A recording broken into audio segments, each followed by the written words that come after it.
Cheryl.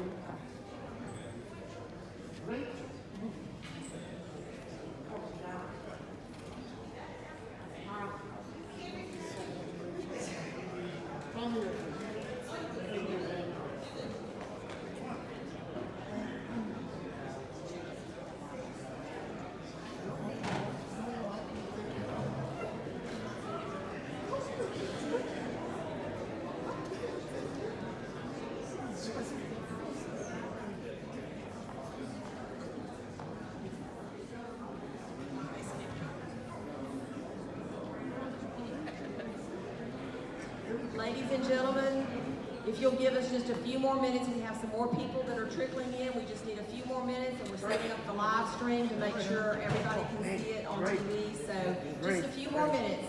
Y'all come on in, and we're going to get settled. Thank you.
Good evening to everyone. Thank you so much for coming out tonight.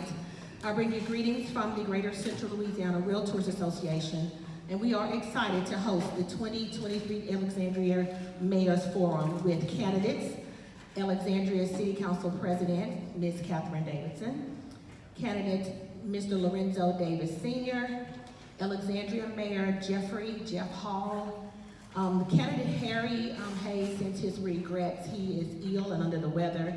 And we do have candidate Mr. Jacquoy. Would you give them a hand, please?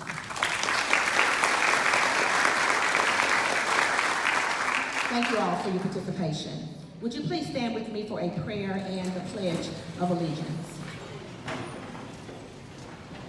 Father God, thank you for this beautiful day to be alive, to use all of our gifts and talents to bless our community, our state, and our world. Thank you for each candidate present today. Please crown their heads with wisdom, knowledge, understanding, and compassion as they seek election to serve. Lord, also bless these events and the occasion for which we are assembled. May we conduct ourselves with respect, and may everything be done decent and in order. In Jesus' name we pray. Amen. Would you remain standing for the Pledge of Allegiance? Would you face the flag? I pledge allegiance to the flag of the United States of America and to the republic for which it stands, one nation, under God, indivisible, with liberty and justice for all. You may be seated.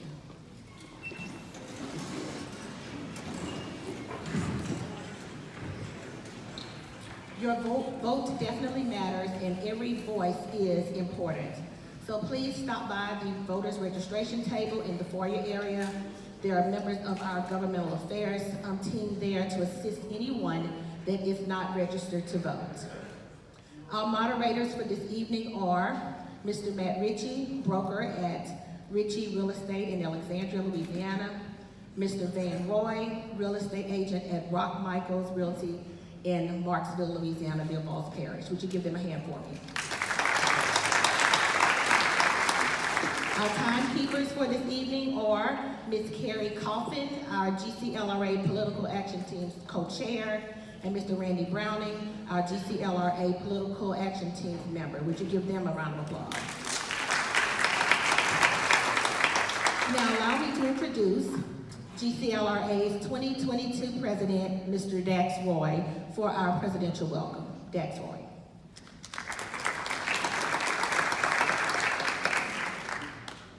Thank you, Angela.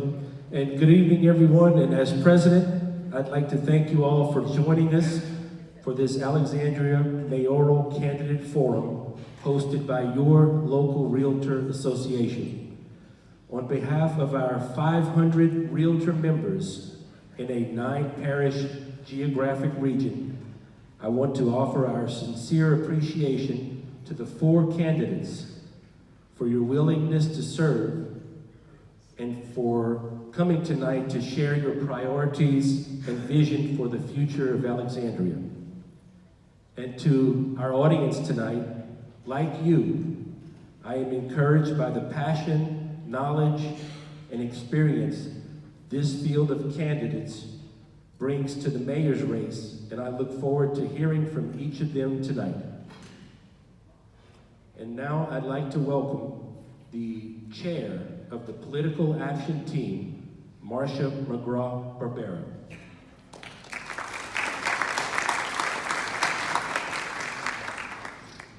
I would also like to add thank you so much for being a part of this tonight. Thank you again to our candidates for being here.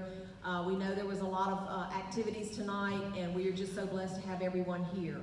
We wanted to give this opportunity to everyone so you could hear, like Dax said, their vision, everything that they are about. So this is an opportunity for all of us to be educated tonight. So thank you again for coming. My job tonight is to give the rules of the forum. This is not a debate, it is a forum. We will ask each candidate the same question. They will have 2 minutes for opening remarks, and then questions will be asked in a round-robin manner. Example, if candidate number 1 is the first to start with that first question, then he or she will be the last to answer on the next question. So we will just go in a round robin. Each candidate will be given 2 minutes to answer the questions. If there is a rebuttal, they must raise their hand and ask the moderator to rebut, and they will have 30 seconds to rebut. There will be a timekeeper, Carrie and Randy on first row. They will be holding up time cards for both the candidates and the moderators. Green will mean that you have 1 minute left, and red will mean that you have to stop speaking. Please understand that we're going to be very strict on our rules because everybody needs to have the same allotted time. At the end of the forum, each candidate will have 1 minute before closing remarks. Does everyone understand the rules as I have given them? Thank you very much. I will now turn the program over to our moderators, Matt and Dax. Thank y'all again. I'm sorry. Dax is on the road. We have two boys. Thank you so much. All right. Thank you, Marcia. Thank you, everyone, for being here. We do have, I will tell you, some of the audience had an opportunity at the front desk to, if they had their own question that they wanted to ask, we actually gave all the candidates a list of questions prior to coming tonight. But we do have a few that we will try to get to if time allows. So if you wrote a question down and it does not get addressed tonight, we will pass that along to the candidates and maybe get a response from them at a later time. But we will try to save a few minutes towards the end of the event, time willing. So I just wanted to address that with those who took the time to write a question down. So as the rules state, we're going to start with Ms. Davison, and we're going to go on down the table with Mr. Davis, Mayor Hall, and Mr. Roy. First question is, as mayor, what do you see as your administration's top 2 priorities in the first year of your term? Good evening. 2 minutes. Good evening. My top priority is public safety. There are questions about that later on, so I'm not going to waste my 2 minutes on that right now. My second priority is blight in the city of Alexandria, both commercial and residential. Blight is something different than condemnation. Blight is that house that's on your street that is vacant, in disrepair, but is not caught on fire. It's probably not going to fall down because it's structurally sound, but it looks bad. There are blighted provisions that are in place in the state that we simply need to implement the state statute, and we need to tweak it a bit for our ordinances for the city of Alexandria. That's one thing that is really makes our city look bad. It makes us not be attractive to people. What we also do when you have blight, you need to create a land bank which allows for those properties to be placed in one certain location where people can go and try to purchase those properties. Also, there are properties that have been torn down, and we have lots that we are simply sitting on because we have no mechanism whatsoever that is easy for someone to go and look and see. A house has been condemned, there is a lien on it because of the taxes, and how do you purchase that property if you're not the owner? It's really important. We can do it both commercially, we can do it residentially. A prime example of Rush's Cleaners is a prime example of a property that's in blight. There are several properties all over the city. They're in every neighborhood, and we really need to address it. We need to address the fact that we need our city to look better. We need a way for other people who are willing to and able to put those properties back into commerce to have a mechanism to do that. Pretty simple. We just adopt the state statute and we tweak it for Alexandria. Thank you, Ms. Davis. And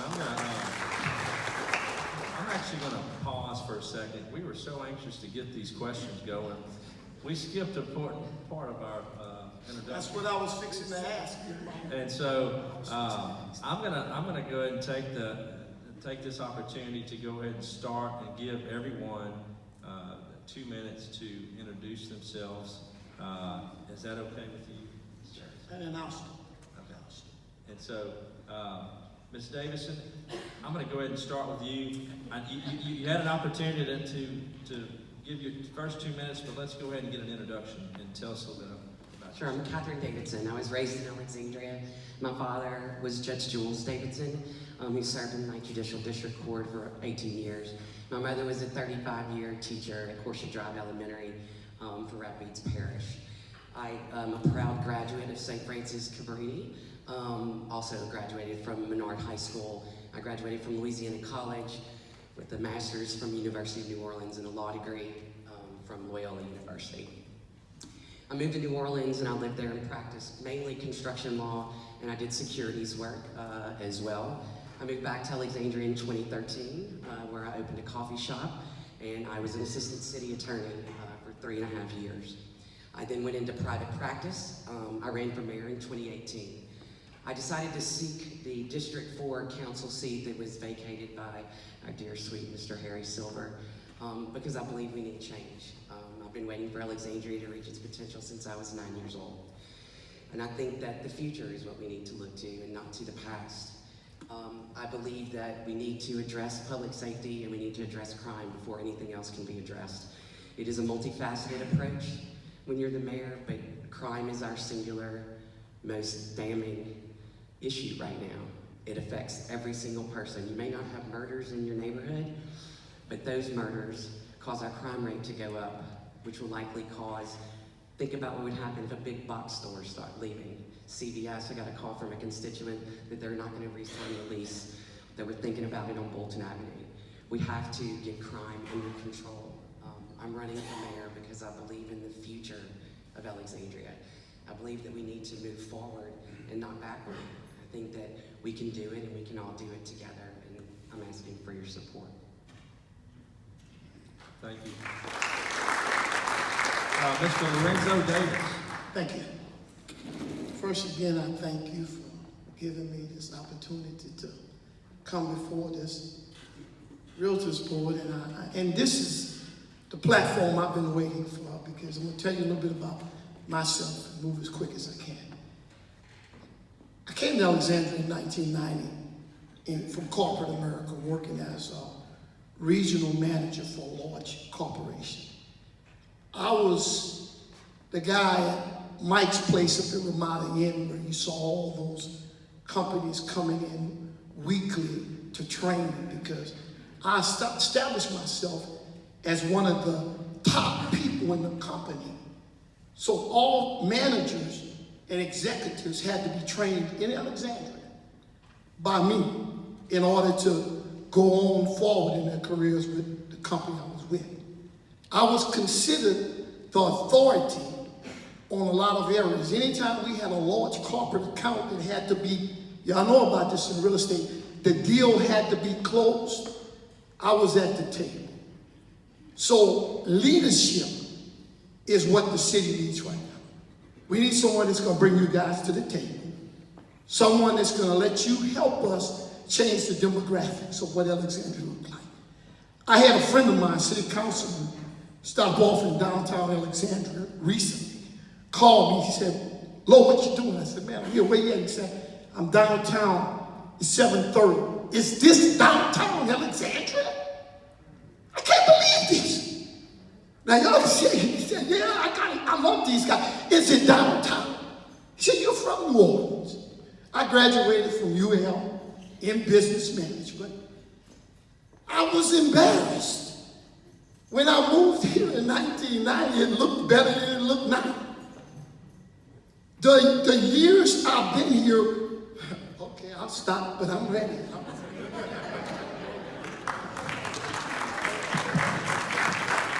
Thank you, Mr. Davis. Mayor Hall. Thank you. And thank the panel and the Realtors as well for having this forum. I'm Jeff Hall, the current mayor of Alexandria. I've been there almost 4 years, but I tell you, I'm a graduate of Peabody High School. My parents were educators in Rapids area parish school system. I graduated from Graham State University in accounting, minored in marketing. Had a chance to work at the city, one of my first jobs out of college as a clerk in the utility office. Stayed there 7 years, but I went from a clerk to assistant internal auditor over that time. From there, I went to legal services as director of administrative services for about a year. And after that, I went to Rapids Parish Police Jury, worked on the Jerry D. Jeremy for about 6 months, and then I went to CLECO for 32 years as an accountant, internal auditor, a regional manager, a general manager, area manager, vice president, and ultimate senior vice president. So I had a vast experience in the electric utility industry, so it changed from what it was to a most complex and very, very, very different environment. And after retiring in 2013, decided to get involved in politics for the public and ran against the current mayor then. I lost that race. And about 30 days later, the state representative job came open because Mr. Dixon had to resign. I ran and won, and served there for 1 year, then ran again and served for 3 years. In 4-year term, in 4 years serving, I had 12 sessions.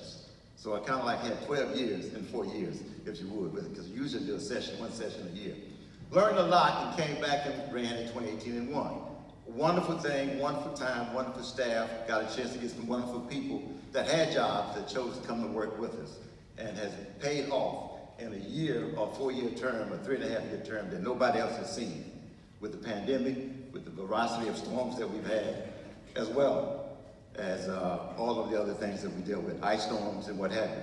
But we overcame, not because of me by itself, but because of the team, the employee stuff that we had. So, thank you. Thank you. Mr. Roy. Good evening. My name is Jacques Roy. We need committed leadership right now. We need to change the direction we're going in right now. We need to tackle these issues. Crime is rampant. Basic services are not working right now. And if you don't have those two things in order, crime and public safety and basic services, you're not going to have opportunity. We have American cities all over suffering. People say that, well, they're suffering everywhere. But you have to do your part and provide your prescription for those ills in your community. You have to have the ideas to fix them in your community. It can be a lesson to all, but you can never sit back and say, well, we're not going to do anything, it's happening everywhere.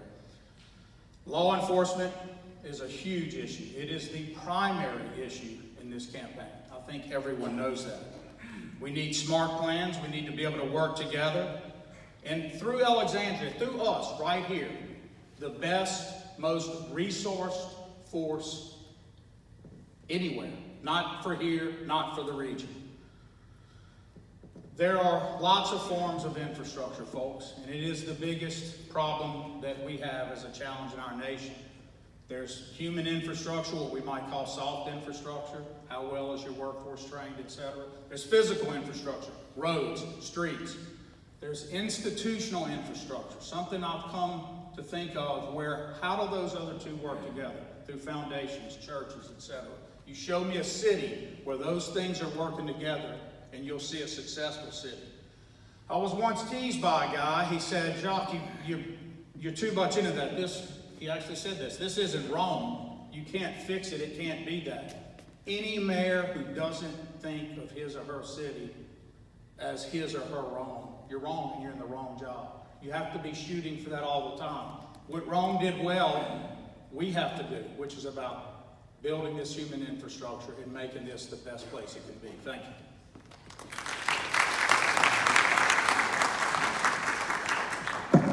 Thank you for those introductions, and we will get back to the first question that Ms. Davison already had an opportunity to answer. So I'll ask Mr. Lorenzo Davis, as mayor, what do you see as your administration's top 2 priorities in the first year of your term? First thing I'm going to do is unify the city council and the administration, which was not done under the current 2 administrations. You might say, how? Bring them to the table, have meetings, sit down, and see where everybody's position is on working for the people. Because see, this is a God-first agenda, and I give God all the credit for being here tonight, Reverend Joe, because it's because of him I'm here. But the real issues lie, we're not even going to get public safety working if we can't unify our city government working together. Then public safety. With a unified government, we're able to call my sheriff friend, my city marshal friend, the chief of police. We're able to get a unified effort put in place to put the monies in budget to get equipped vehicles, public safety things, by allocating real people with real responsibilities and hold them accountable. Now, I think youth and rec is very important. It's a part of that process. Because if we get community police working, we commit to unifying the government, unifying our efforts, the city's going to come together.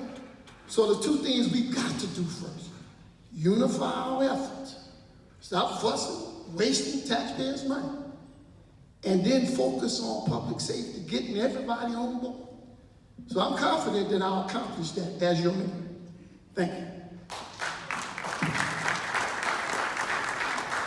Thank you. Mayor, I'll repeat the question. As mayor, what do you see as your administration's top 2 priorities in the first year of your term? Well, we will be on the first year of the second term. So we would, number one, continue doing what we have been doing as it works with infrastructure, as we talk about some things that's really needed. First thing we needed before was to get the pay raise right for all employees, not just public safety. We did that. We were able to do that. Infrastructure is major. In some places we have 80, 90, 100-year-old infrastructure in places that you can't see, it's underground. It has to be addressed. So we're going to be like Jackson, Mississippi if we don't start addressing infrastructural needs. So we know infrastructure. Now, if you're affected by any floods or things like that lately, certainly you're going to be concerned with drainage. That is important.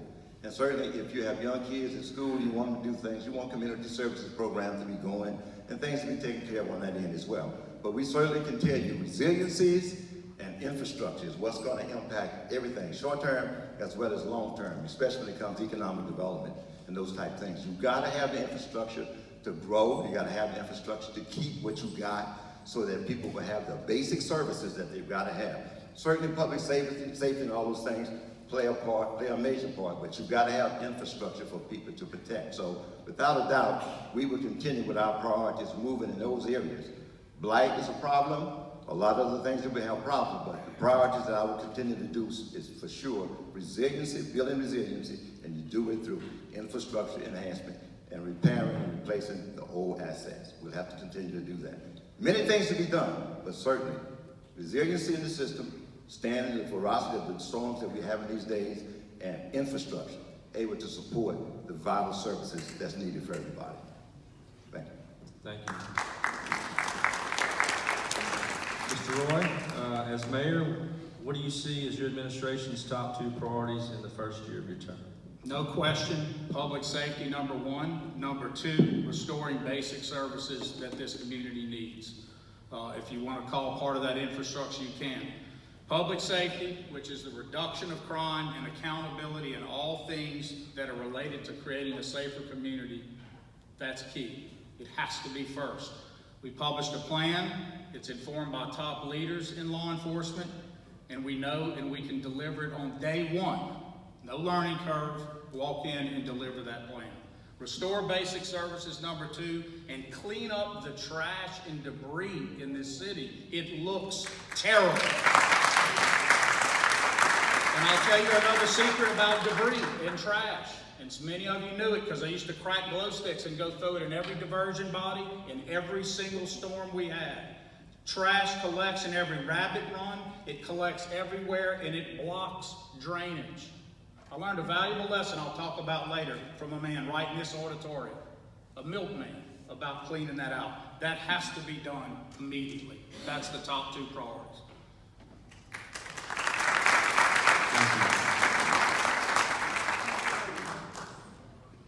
Can I move up? 30 seconds. My question to Mayoral, you're right, the city is filthy. There's no cleanup process. The population is declining. What is your plan? What is your plan to specifically address those cleanups? So, Mayor Hall raised his hand, and so then Mr. Roy. Oh, I thought you stopped with me. Oh, did you want to address? You're addressing Mr. Roy. Let me address Mayor Hall. Mayor Hall, how do we plan it? Because it hadn't been done. Well, it was addressed to me. I'm prepared to answer it now. So I'm going to give Mayor. So listen, Mr. Davis, I'll do it the same way I did it the last time when a guy right here used to come to these debates all the time and said, go clean everything out. Creatively, we went and converted a full capital budget and spent $1 million and cleaned everything in the city at once under the help with engineers, and it changed everything. It allowed us then to go forward each year and have it in place where you're not deferring and kicking the can down the road. You start from somewhere clean. I would do that again. And when we talk about our top two ways to spend $1 million, I'll outline a little more for you. Mayor Hall. Well, I would say, without a doubt, when we took over in 18, you should have seen the trash then. It was nothing pretty. Garbage trucks broke down before they got halfway with 1 hour worth of work. They've got 8, 9, 10 new trucks, grabber trucks, equipment that's operational. And trash is not the big problem in Alexandria. We may have people coming from out of town and dumping stuff, and we catching them, but it's not what it was when he took over. And if you look at the stories, the storms that we had, the next day, the 2 days, you saw your trash moving.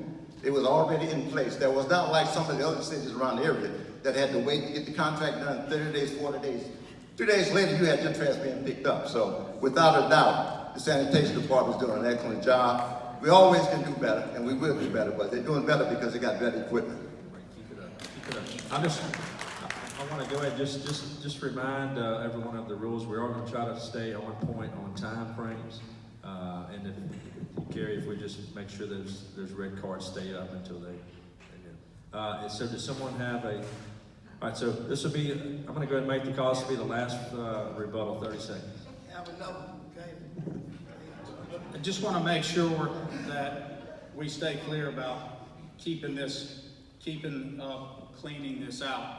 The city was in terrible shape when he came in. It's just not true. We had done more cleanup, more drainage flowing right than ever. Right now, for example, we started the Alex Connect. Somebody sent me something a couple of days ago, and Mayor Hall's idea of how Alex Connects work is what he just said. They're bringing it from somewhere else. It doesn't matter. You have to clean it up. No one cares where it came from. They want the trash picked up. Alex Connects is now telling people we can't get it because you're not commercial. That's not how it works.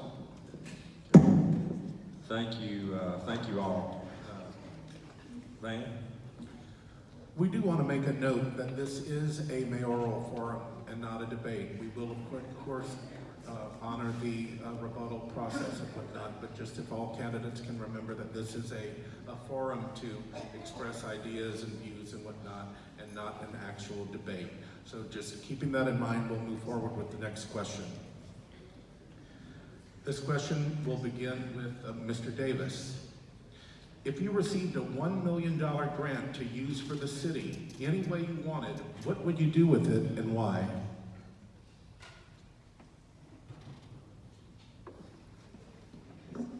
That's an awesome question. The reason it's so powerful is because the two past administrators had, through the disparity study, 100 million plus to do things to mitigate a lot of the problems that we had. And the results were devastating. Monies were not used in the right places. Small, women-owned, minority business did not come to the table. I'm not confident that they're going to do different.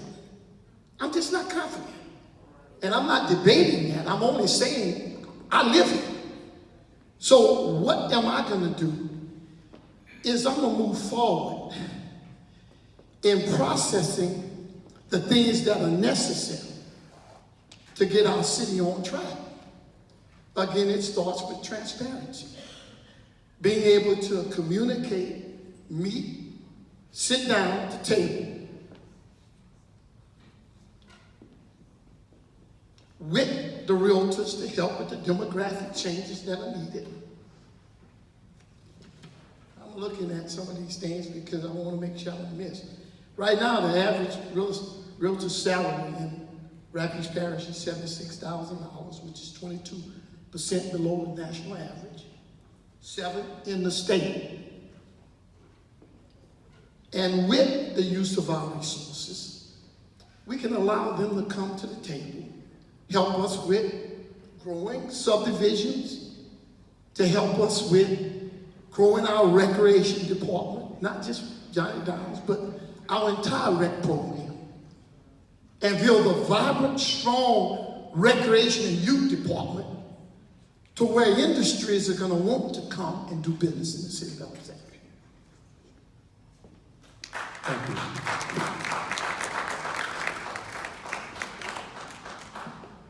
Mayor Hall, I'll repeat the question. If you received a $1 million grant to use for the city any way you wanted, what would you do with it and why? Thank you. $1 million is a lot of money, but at the same time, it's not a lot of money. Many times you get grants that's specific to what you can and can't do with it. In this case, we'll assume that we'd have the option to do what we need to do with it.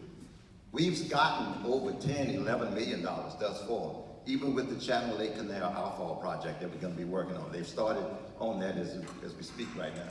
We've got several other $5 and $10 million from Arbor Cares and other things to do infrastructural things that we have been doing. So we've gotten a lot more than $1 million since we've been there. So slightly over $20 million to do a variety of things. But getting back to the $1 million, if we could do something with it, I still say you have to put it into infrastructure. You have to put it into building resiliency in the system, because we have a system, but it needs maintenance. It needs things done to it. It's working well. We've been very, very fortunate to get things done. I still would use that $1 million, maybe to try to get another $5 million. I don't know if we could, as matching funds to do even more than that. So there are a variety of things that you could do with it, but the realities are you can do some things, but it's not enough to fix everything all at once. We have infrastructure as it relates to the utility system, as it relates to metering, as it relates to power plants, as it relates to a whole lot of other things other than electricity that needs attention, needs assessment. And we're certainly going to have to use some dollars to do some things in that particular area. But that $1 million, I still would use it somewhere, because there are some drains that we can probably do somewhere and cover, stop someone from flooding, stop someone from having problems when torrential rain downfall takes place. So there are some things that you could do, but you've got to put it in infrastructure. Short term but long term is exactly what I would do with it. Thank you. Mr. Roy, I'll repeat the question. If you received a $1 million grant to use for the city any way you wanted, what would you do with it and why? I think we all know $1 million won't go far. The test of that question is, what do you do with the million? The one thing you don't want to do is match a one-time amount of money to recurring expenses, because that sets you up for disaster. Grants have rules. I'm going to assume for purpose of the question, this is a one-time grant that can be used for anything. So this is what I would do. $500,000 on new police vehicles to get them again, just like the Operation Clean Out. All new vehicles now to start. Public safety equipment and training on that equipment, recruitment incentives. That gets us back. Every dollar you spend on that is $1.63 in social benefit. Next, the other $500,000, Operation Clean Out. If you want to call it 2.0, the drainage is filthy. I can go look at it today and see those diversion bodies that you can look at how they flow aren't flowing right. There's debris and still so much massed material from storms for years now that it's not flowing. Go clean that out and you have a new way to test and start for the future. That's how I'd spend $1 million. Thank you.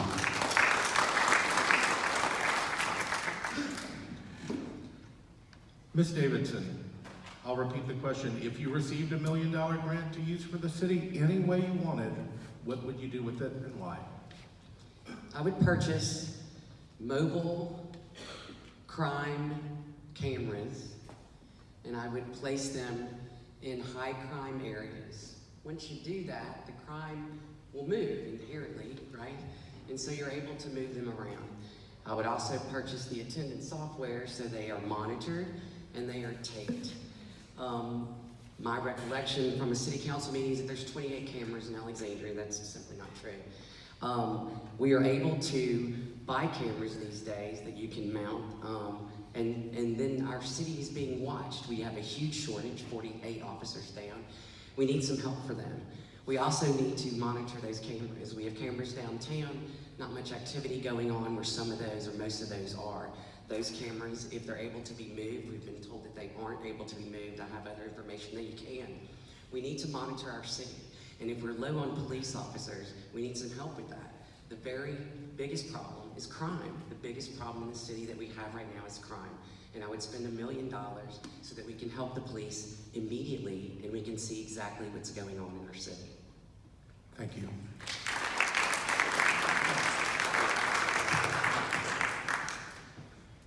All right, thank you. We'll move on to the third question. And I do just want to make a comment. I've actually had a few messages from some of the technical folks.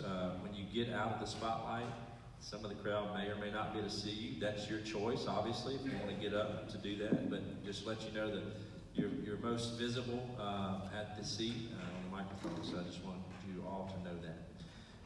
The third question is going to be started by Mayor Hall.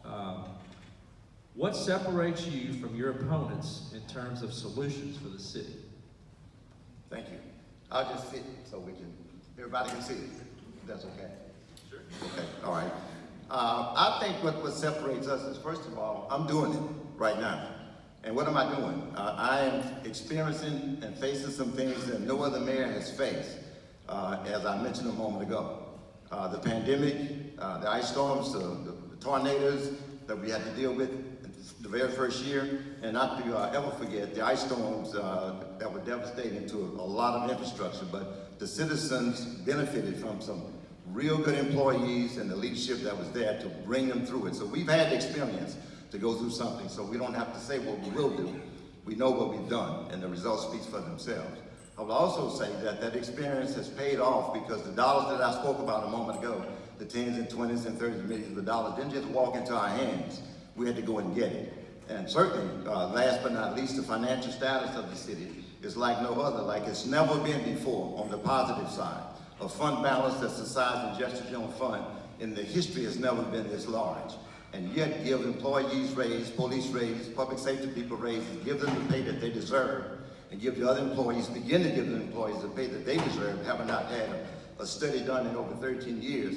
We still has not raised one rate, one utility rate, and not one tax had to be done because we saved the dollars. The dollars were there all the time. We just got to manage them correctly.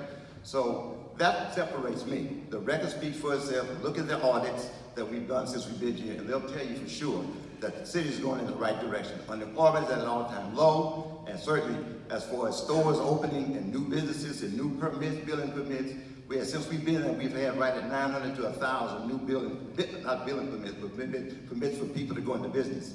So we're not just dwindling, we're growing. Our sales tax is better than ever before, despite all of the other places. Not all the municipalities can say that, but we can.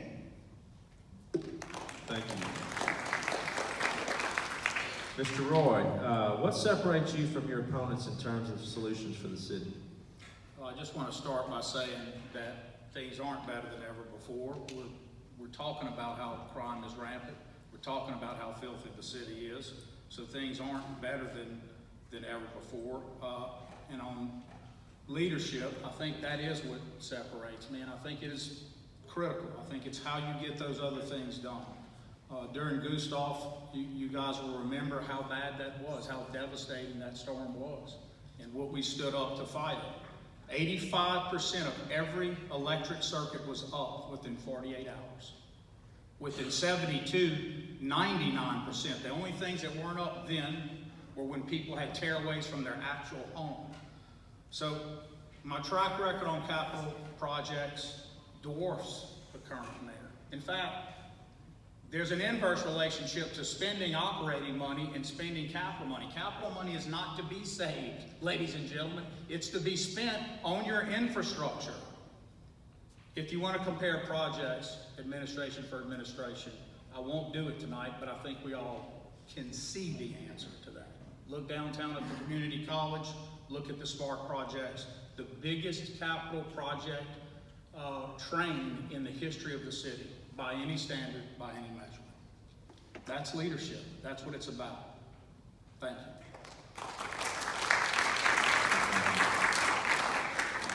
you. Ms. Davis, what separates you from your opponents in terms of solutions for the city?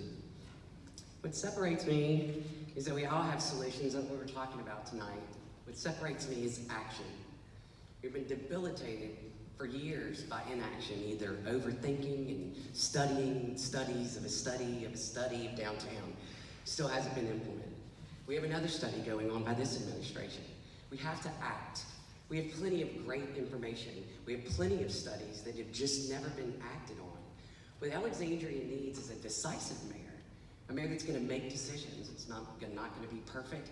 You make mistakes and you own them, right? But you have to make decisions. You have to. What we are right now, we have $34 million in the bank.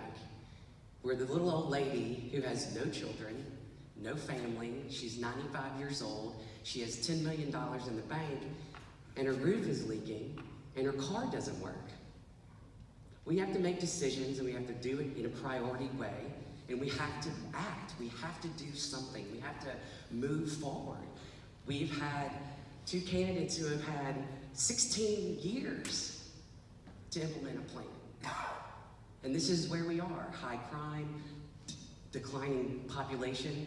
Downtown, where is downtown? What's going on? You need a decisive mayor, a mayor that will make decisions.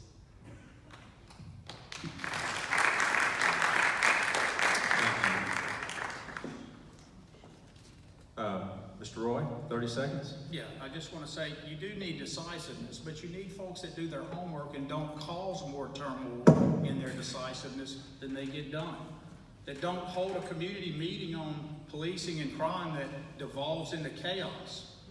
Look, we envisioned and completed our downtown hotel initiative. It brought private sector development downtown.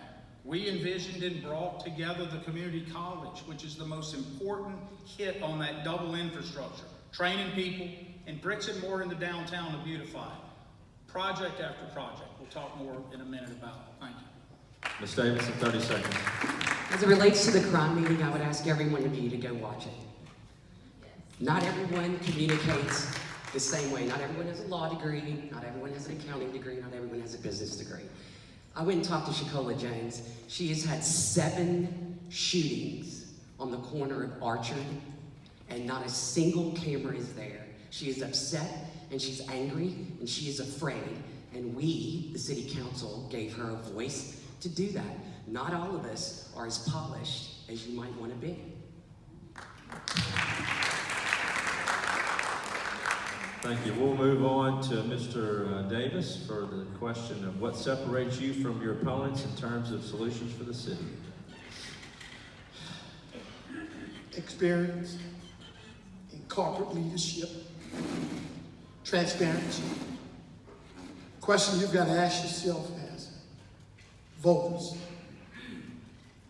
You've seen 12 years.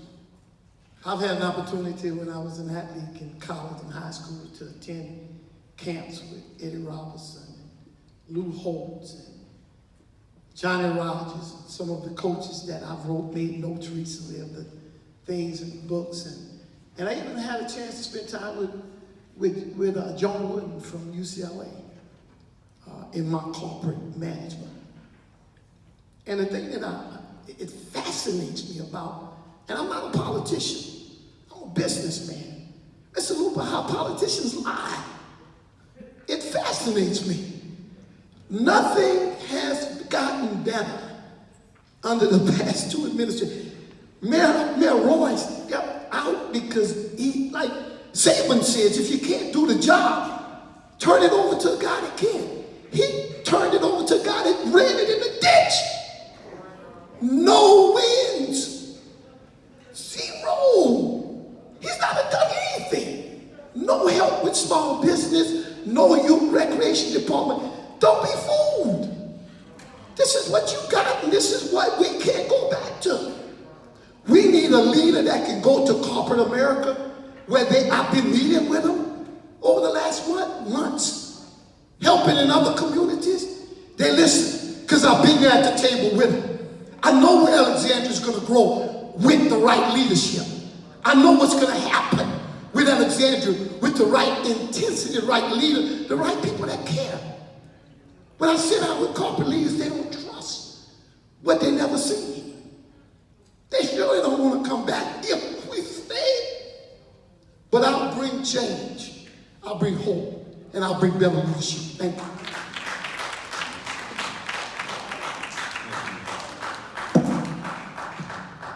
All right, we'll move on to the next question. Thank you.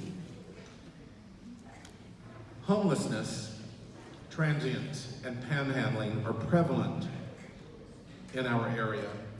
What are your plans to curtail each of these, reduce homelessness in your area, and eliminate panhandling at your intersections? We'll start with Mr. Jacques Roy.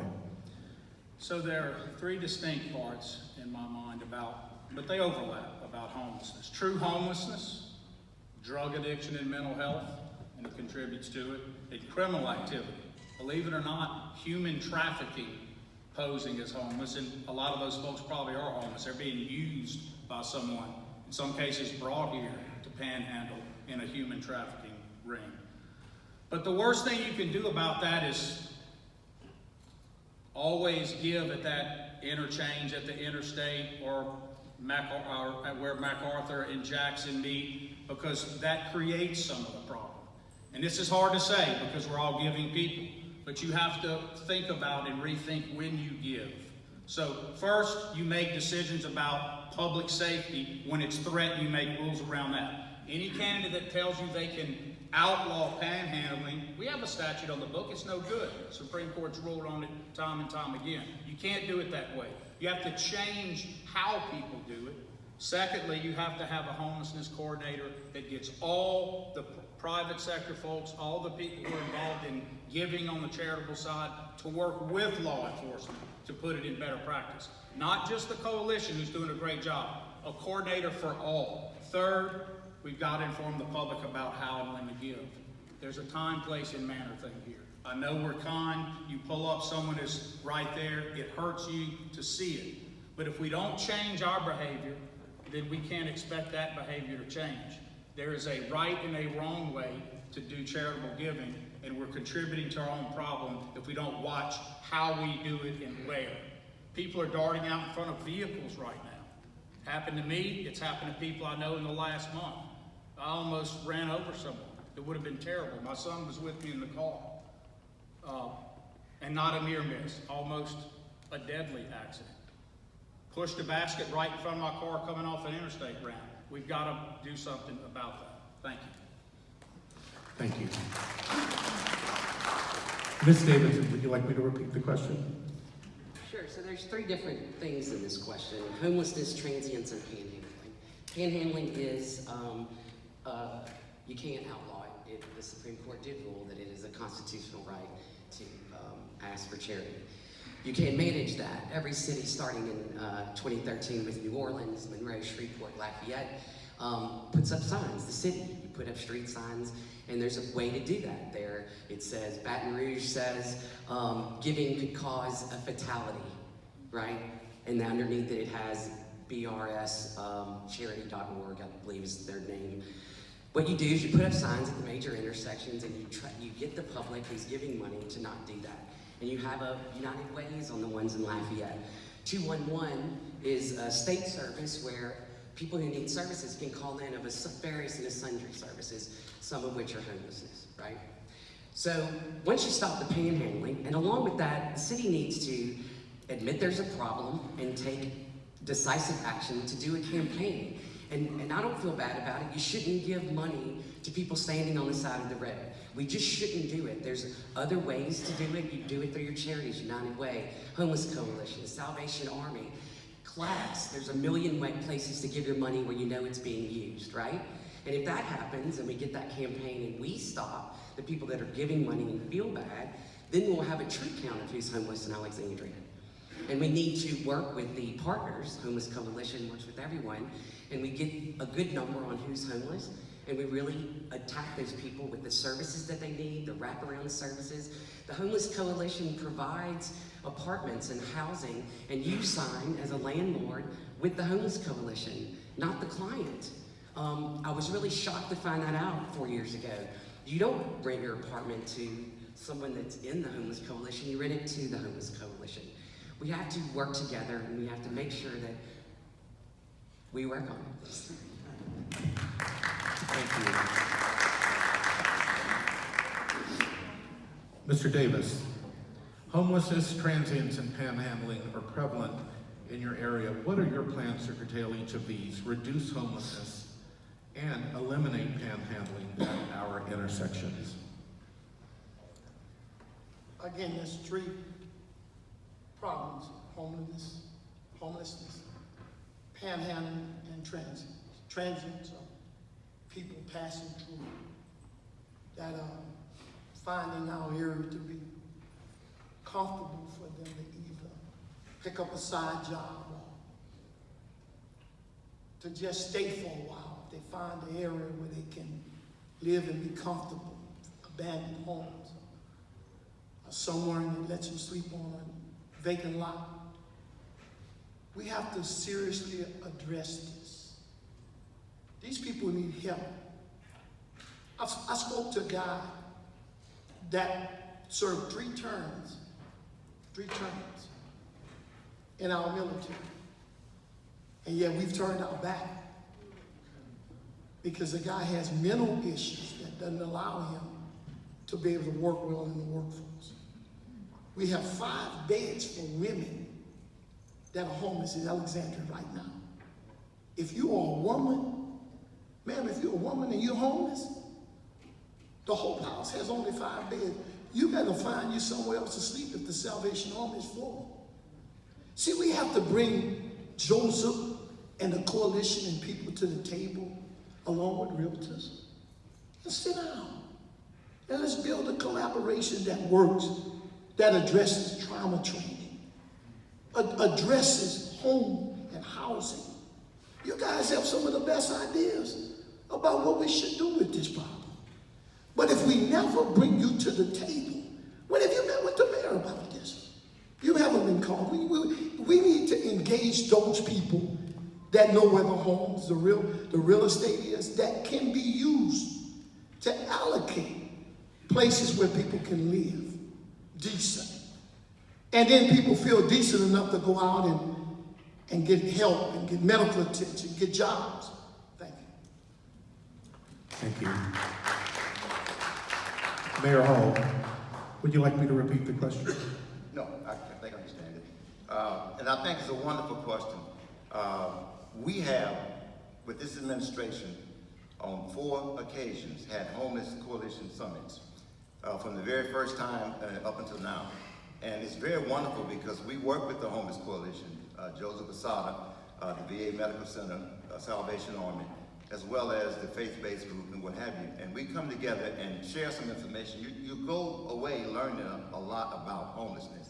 They're not all criminals. They're not all drug addicts.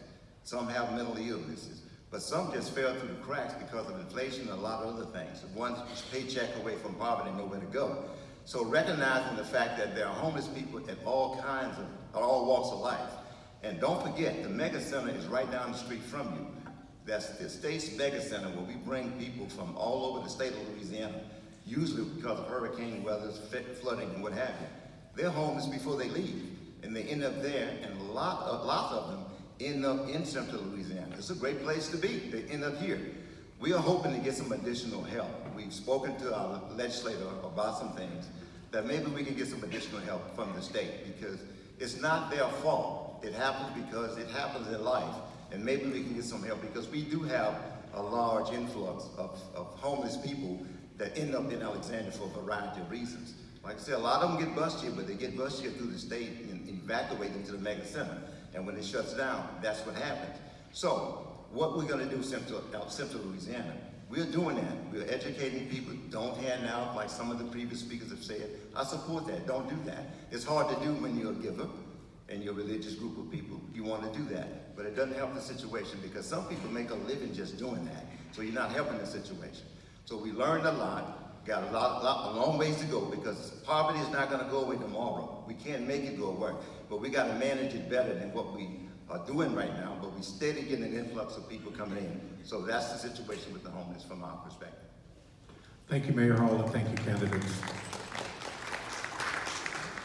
All right, we'll go on to the fifth question.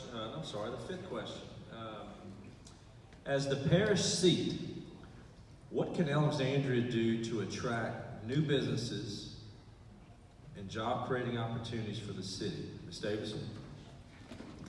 Obviously, the first thing we need to do is get crime under control. There are jobs and opportunities that are available, and high-paying jobs, and people don't want to come because the first thing they do is Google, and they get our crime statistics. That's the first thing we have to do.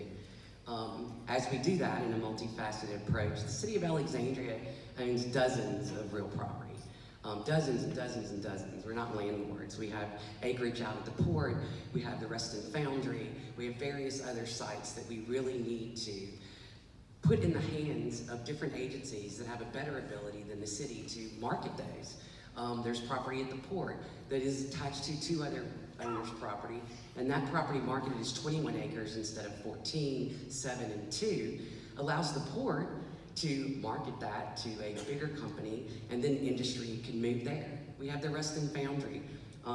We drove out there, some clients of Sarah's came in town to look at International Paper, and we went and looked at the Ruston Foundry.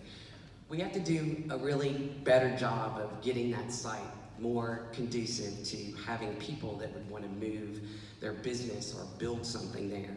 We need to clean up what we have. We need to take our underutilized assets and we need to put them back in commerce. And sometimes that means that you get people to help you that can do a better job of it than you. And you can't have to worry about who gets the credit for those types of things.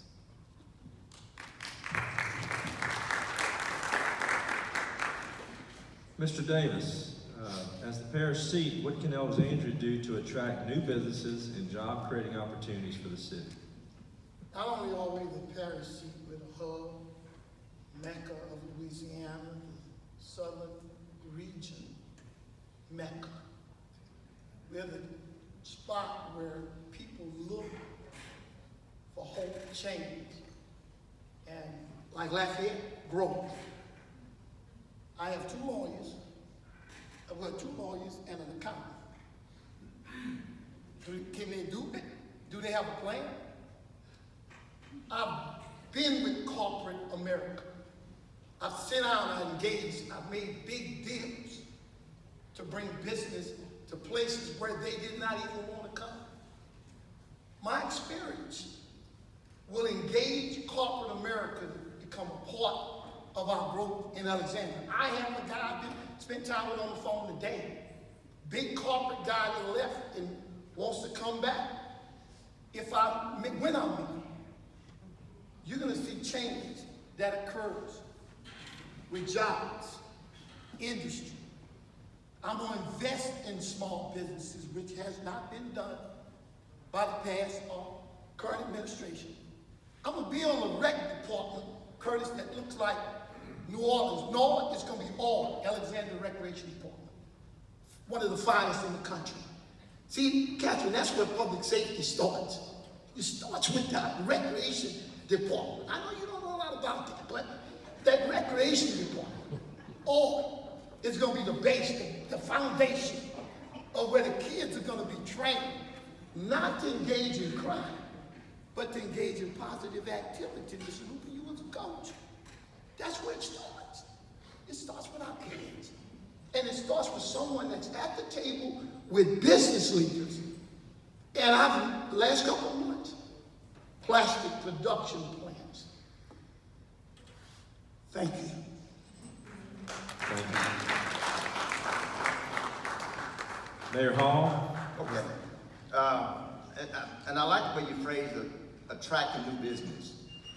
Alexandria is the hub. It's the destination community. It's the center of the state, geographically speaking. There's a lot of things happening in central Louisiana. 4 major railroads that exist in the nation, 2 of them cross Mega X right in Alexandria. So we've got some opportunities, but we have to look at it from a regional standpoint, or continue to look at it from a regional standpoint. Whether it's something, a business come in Alexandria, or come in Pineville, come in Ball, whatever, we all benefit in Alexandria. There's 28,000 people come to Alexandria every day to work, hospital, what have you. Our population grows from 45,000 to 60, almost 70,000 people every day, 5 days a week. So the point is that we've got to work and be partnered with other areas in the region, because if they grow, we grow. We're not competing, but we have to keep working together. The Chamber of Commerce, we work with, the Louisiana Central, we work with, and others as well, like the Inland Authority and other economic development people. We've even partnered with retail strategists to come in and work with us. They've worked with some people in Pineville and others before, and we're getting a better idea as to what we can do. Our Wise and Gold Ring and other places, a lot of people have made contact, beginning to make contact and show interest in it.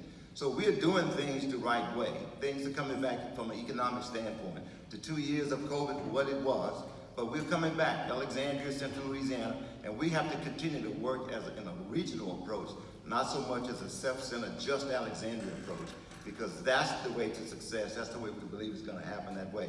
And that's the philosophy that we've taken on and worked with. And we are having some success. Things begin to turn around. It is definitely happening. So remember, Central Louisiana, the destination community, within a 50 or 75-mile radius, people come here. They come to the community college. They come into the hospitals. They come for shopping. They come for retail and entertainment. That's why we try to keep downtown active, keep events going. So that's the overall approach. Thank you. Mr. Davis, 30 seconds. Mayor Hall, with all respect, I just want to ask, in my conversation with businessmen, sitting down with millionaires, they said, we're not going to bring out company in still Alexandria, Mr. Davis, you're not in charge. Why hasn't the mayor reached out? What's his plan? He said, do you know where Alexandria could be in the next 4 years when you're mayor? And where will be Ms. June if I'm not mayor? Mayor Hall. I think I just spoke to when we're reaching out that you're just not Alexandria. You have to have a broader perspective. Certainly Alexandria is great and it does some things, but you also have opportunities in other places. The International Paper Site had some opportunities. Did you know at that time, when it was open, 50-60% of the people that worked there were from Alexandria. So Alexandria benefited from houses being purchased and living. So we still think the regional approach is the approach to take, not a self-centered approach, a broad approach, and it'll work and it's gonna work. Thank you. Mr. Roy, as the parish seat, what can Alexandria do to attract new business and job-creating opportunities for the city? Reduce crime, first of all. It's the first thing people look for.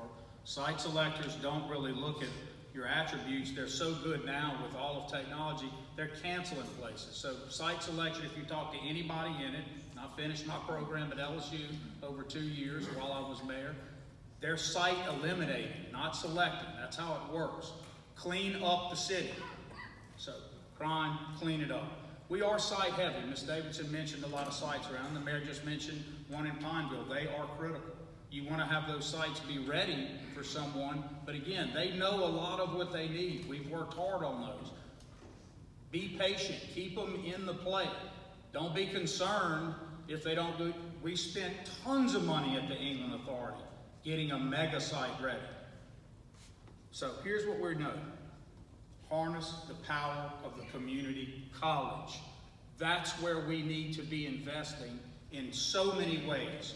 We don't need to be doing widget study if we're a Gidget city, in a Gidget region. Harness the power of the community college. Allied health and healthcare, we need to be pumping people out of that community college related to allied health and health. We need to build on being the best quality of life center in the state, anywhere for cities our size. If you go look at Louisiana Central, you can see them pivoting toward all these quality of life initiatives. In fact, they're about to have a summit for a reason. It's the way a city with our challenges competes. We were doing that with our FET series and all the things that were making this a place where people wanted to come home for the first time in many years. We have to continue on that. But do not underestimate the power of the community college to be the change agent you need. It is the most important piece, not because it's downtown and just helping what happened as bricks and mortar, because of what it can bring in that soft human infrastructure. Trained, able workforce. That's what employers need to have. That's not what they're seeing yet. Thank you. Mr. Davis, the next question will start with you. What can you do as mayor regarding the city of Alexandria's population declining in the past 10 years?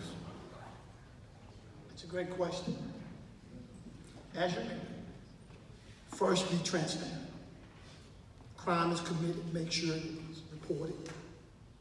People know that it's there. I had someone I knocked on the door, and a lot of people say that things are going on that they just don't hear about or know about. And they know it happened because they saw it happen. Or someone told them it happened. So transparency is going to be the first step to letting people trust us as an administrative team that is leading and they can move it. Because when we're transparent, then we're able to address the crime. investing in small businesses. Public safety. It's a piece of the puzzle that's going to work once we start putting all the processes in place. Investing in our community, cleaning it up, investing in small businesses, minority businesses, help the inner city grow, take care of the condemned and blighted properties in our communities, energize our youth programs and future opportunities we have for our youth in our city. The thing I realize more than anything is that over the last 10 years, neither administrations can deny, because it's right here, that population declined. They left because for whatever reason, there was nothing here. You got children, do they want to come back here right now and live and retire? And they will not unless we change leadership. Lafayette's growing like, oh y'all, I want to go to Lafayette. Why not have Lafayette say, I want to come to Alexandria? In order to change the demographics of what Alexandria can be, we got to build trust and hope, and not just talk, but action as you lead our way. Thank you. Mayor Hall. Yes, I think first of all, we have to stop to think about what has happened and why things decline. We know international paper shut down. We also know that dress industry shut down. And we know that that was once, years ago, an English Air Force Base that was here. And things change. Population is going to change. But we can come back. We still have to spend money. I believe what we do. You still spend on fundamentals of infrastructure. You've got to have the infrastructure to be able to serve the vital needs regardless. You still got to do those things, whether it's educational, whether it's utilities, or whatever the situation may be. But broadband is another one that we've got to take better advantage of what's there for broadband and having all that type of connectivity, especially with the medical industry that we have, because more things can be done for more people if we have those things there. That's why we're looking at all of those opportunities, but you've got to have infrastructure, the fundamental stuff, in order to be able to support all the new technology. EVs and the things that's going in that direction is gonna happen. And we can't keep accepting the fact that it's not gonna happen, it's just people talking about it. It's gonna happen, and your infrastructure has to change. You can't charge vehicles off of 110 if you're gonna rapid charge. You're gonna have to start changing infrastructure needs and looking at those things at a more in-depth perspective rather than just assuming it like it's gonna be. You got flip phones in one while, but you don't have flip phones anymore. Things are gonna change, technology's gonna change, and we have to be prepared in position infrastructurally to be able to handle what we're talking about that we're going to attract. We're doing those things. We feel like we're in the right direction, and we're at the right time to do what needs to be done. And we have the balance sheet and bank statement to be able to do some of those things for matching funds to make these kinds of things happen. And that's why we're moving in the direction that we're moving, trying to keep a mindset of development downtown, development in other areas, attracting other people as best we can with what we got. But infrastructure, broadband, utilities, all those things, highways, streets, drainage, those things, you have to put money into those things if you're going to attract people to come here, live here, and the quality of life that we're trying to have for them. Thank you. Thank you, Mayor. Mr. Roy? Yes, so the city is not a corporation. Having a balance sheet is critical. You want to make sure that your operating funds are in place. You want a certain amount of them held for rainy days, but your capital budget is inversely related to the operational budget. You want to move those dollars. We keep hearing about the savings. When are you going to spend it to do something? Look, census question's tough. 2010 to 2020, no question of loss. So was every census before that, way before I came along. But of anybody up here, I'm the only mayor that can say from 2007 when I came in to 16, I'm the only mayor that can show, go look it up when you get home and Google it yourself, the bell curve of growth. Just go look at it. Don't take my word for it, look it up. How? Those quality of life initiatives like the Fett Festival, where people had confidence. All of the Spark program, the largest infrastructure reinvestment program in the city. That's how you move capital dollars. We hear a lot about retail. Guys, retail is great. You want the restaurants you want, but retail moves dollars around. So whoever waits tables at this place in a service-borne industry can wait other. That's not new dollars. Primary dollar businesses, meaning you're extracting a dollar from somewhere else and bringing it here, that's what you need that we are losing and have to fight for. Where that plant's going to relocate. How do you do that? With a ready and able workforce. What's the most important piece of that? The community college and LSUA. Why do you keep hearing about Lafayette? Because what do they have? An education system that's bar none, and they also have a dedication to health care. We are bleeding our specialties. When I was a kid, we had every specialty 3D. There's some doctors in this room. We had them 4D. We're losing them because they can't keep spouses and other people that want to come. Why? Quality of life. This is interrelated. It is multifactorial, but it can be done. We've done it before. Rededicate. Mayor Hall. Yeah, that bell curve of growth that he was talking about, if you look at it and correlate it and see how did it begin to diminish, you find that something was happening. Dress industry was closing, the effects of private international paper was closing, and you started losing the population, you started losing income, people started moving and going to different places. So he didn't do it, but it happened. So that's called market reality. So we saying we have to accept those market realities, but yet keep doing things that's necessary that's going to bring the community back. Mr. Roy. For an accountant, I'm not sure how that math just worked. Yes, those things happened, which is why I didn't include the post 16 years. That was still me until 18. Again, I'm the only mayor who caused growth during my time. Before that, for 2 census tracts before, there was no growth. So there must have been something there. That's the math.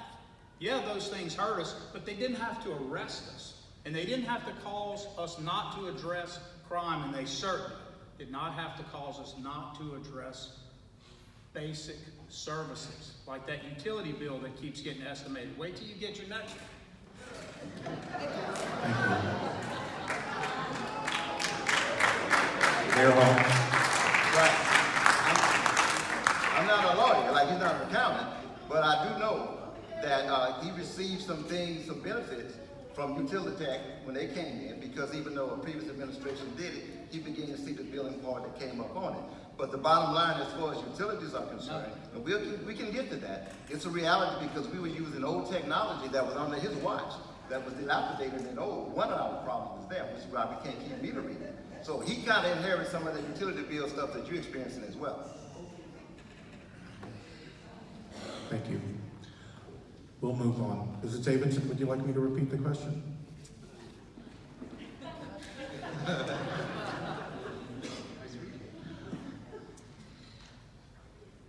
I would get all of you to go to the Census Bureau and look at the numbers. Right? The population decline from 2010 to 2020 was 4.85%. We are projected to lose another 1.4% by year's end by the census. So, businesses go out of business, things close down, everything changes. What you need to do is you have to have a multifaceted approach to make people stay and to get people to come. The first thing you have to do is you have to have a safe city. It has to be safe. I feel like I'm beating a dead horse. 35 murders last year in Alexandria. 35 murders. Okay? We're at 17 right now. That doesn't count the shootings. That's people who were murdered. You have to fix the crime and you have to address it. It's the very first thing you have to do. Then, at the same time, because it's a big job, what you have to do is you have to market your city. We have to take our underutilized assets, right? We spend half of the recreation tax on Johnny Downs. You can't have 1 foot in and 1 foot out. Johnny Downs needs to be an enterprise fund. You need to sell advertising for it, get your $1.2 million so that is what is maintaining it. And you put that $1.2 million of your recreation tax goes half to Johnny Downs, which makes your recreation tax for all your other recreation facilities $2.4 million. You build what Youngsville had, what Reston had, not 1 foot in and 1 foot out. It shouldn't be a public park. It just shouldn't. It's an underutilized asset. We have to take the assets that the city owns and ask people to attract them. The Weiss and Gold Rings building, we are not landlords, right? You get someone to come in, you develop it. This is all rocket science. We all go to New Orleans, we all go to Lafayette. Commercial on the bottom, offices in the middle, built 2 condos, and you can look over the river. This is not rocket science. Thank you, Ms. Davidson. Can I just ask you, Yes, I'm ready. 30 seconds. do you really have a plan to attract businesses, and how?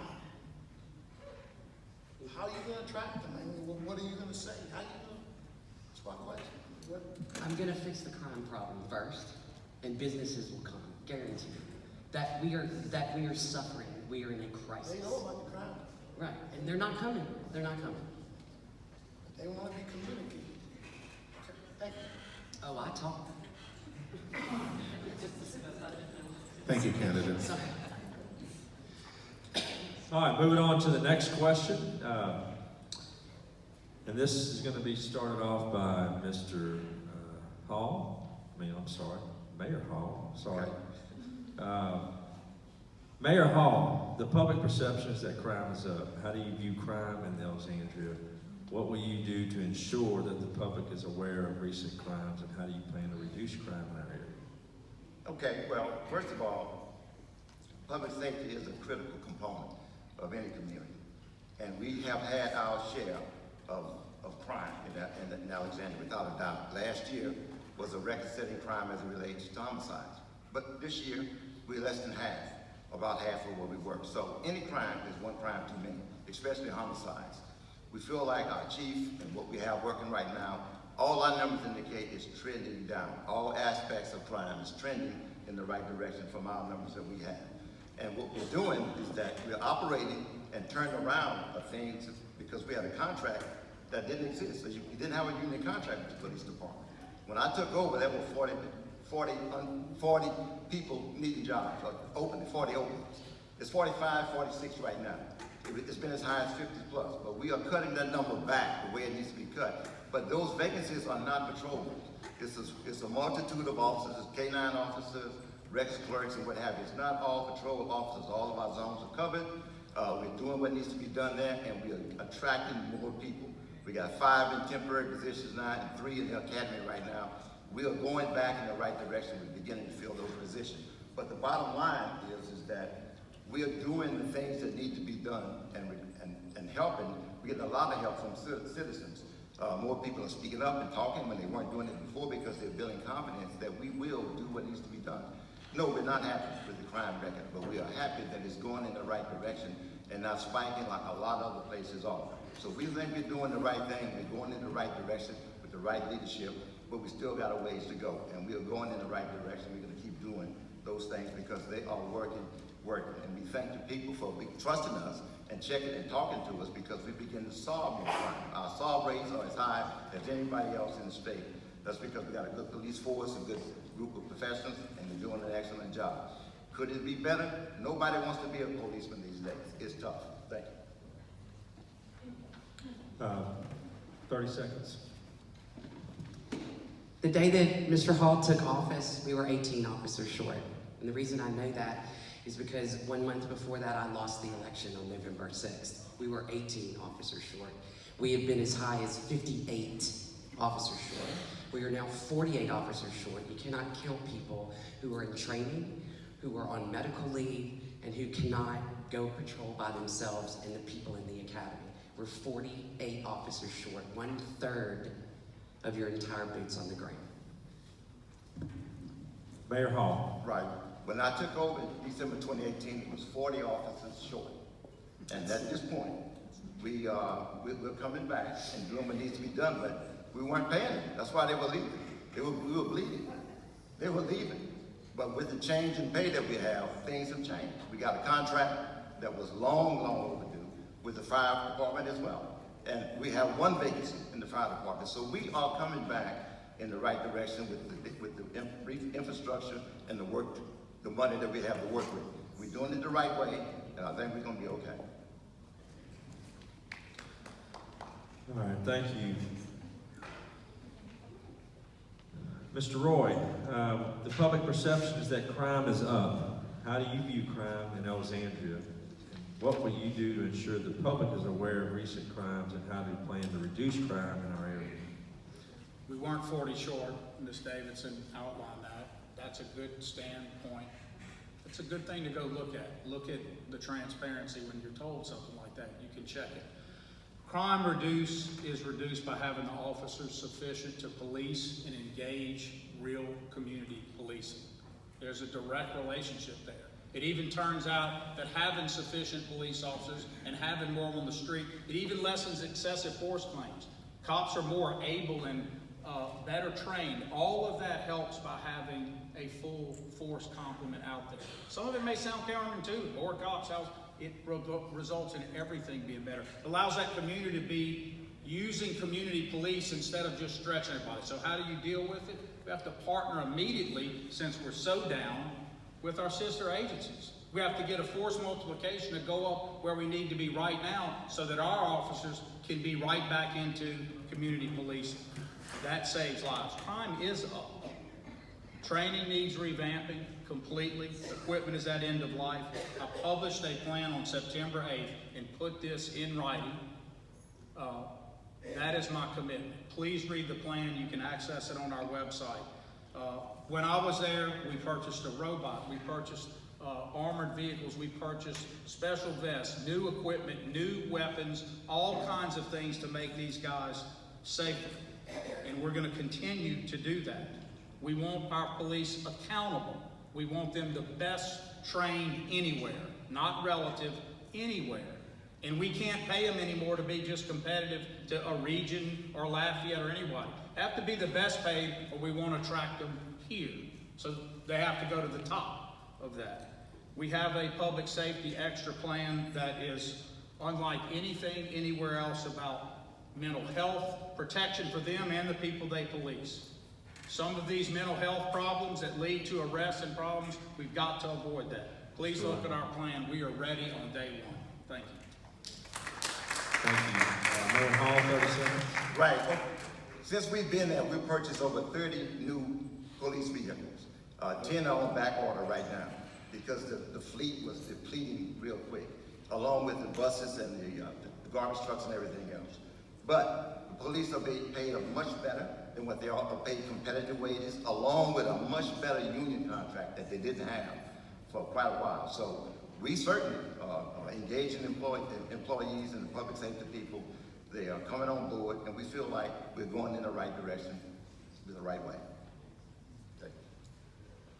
Thank you. Ms. Davidson, public perception is that crime is up. How do you view crime in Alexandria? And what will you do to ensure the public is aware of recent crimes? And how do you plan to reduce crime in our area? Well, how you tell the public what's going on in your city is you tell them. That's pretty simple. You tell them what's happening. I have a lady that lives in Navajo Trail that writes me letters, and she talks about how she used to get messages on her machine when crime was going up in Cherokee Village. It doesn't make people fearful.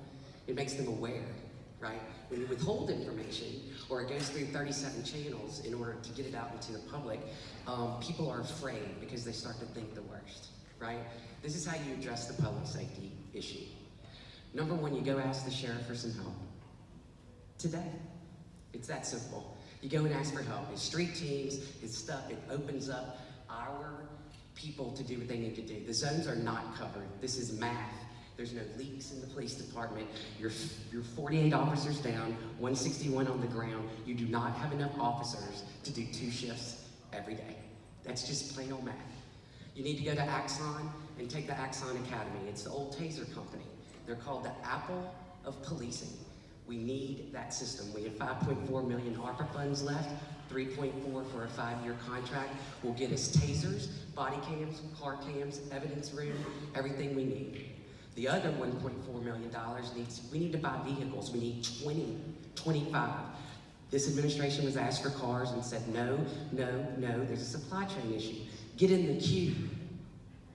Get in the queue. We have to address public safety. It is the main thing that we need to do. We need to recruit outside of Alexandria. You go poach good officers. Safe Alex needs to be in the police department. You need social workers and mental health professionals. That's what you need to do. You need to address your police police department, address the leadership, and fix your crime issue. It's not easy, it's simple, but you have to act. Thank you, Mayor Hall, 30 seconds.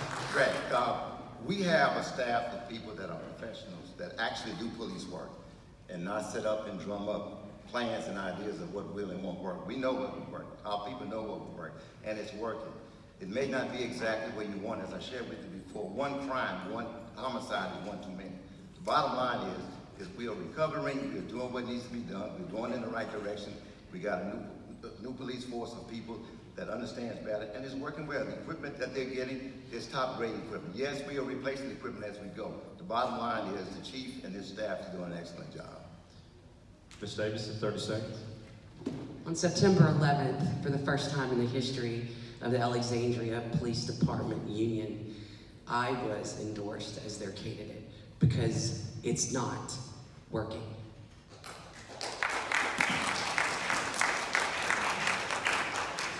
Mayor Hall, 30 seconds. That's officers that's endorsing, that's the politics of it all, that's playing there. But the realities are, those officers are great officers, they're doing a great job, they are doing what needs to be done. We may have not gotten endorsement, that's fine. They're still great officers and building, and we'll continue to build this police force even better than what it was before. We're going in the right direction, in the right way, with the right leadership. Thank you. Mr. Davis, the public perception is that crime is up. How do you view crime in Alexandria? And then what will you do to ensure the public is aware of recent crimes, and how do you plan to reduce crime in our area? I was always taught as a business leader, perception is reality. There's no perception. Crime is a reality. Even though the question 7 was skipped, I got some interesting stats that I'm gonna read out. The crime demographics, you can Google it. We're #1 Realtors, we're #1 in the United States for its worst college city in America to live in per population.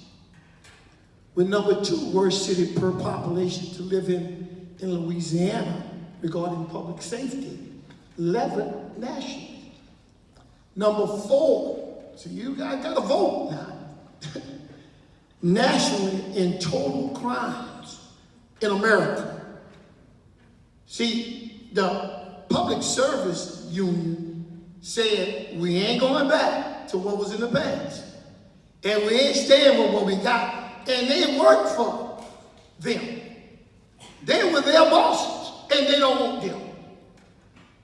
So, truth to power. What they got didn't work. It didn't fix it. So now I'm proving that, okay, Ms. Davison proved her point, but now we need corporate industry leadership. I know it's going to put public safety to work, but we got to address these issues. Oh, I could go on for 30 minutes and give you some real stuff, Mr. Roy, on these statistics because they're scary. #1 in America, overall crime per population in the United States. Corporate America, realty, people have got to come to the table. Let's fix the demographic. Let's help improve our city. Once we address the fact that these things are wrong, with right leadership, we're going to move forward. Thank you. Mayor Hall, 30 seconds. Okay. Let me just say, the numbers that's being shared with you is deceptive. It's deceptive because those national rankings are based on a per capita of 100,000 people. I think we're a little short of 100,000 people. They're not. So they're not.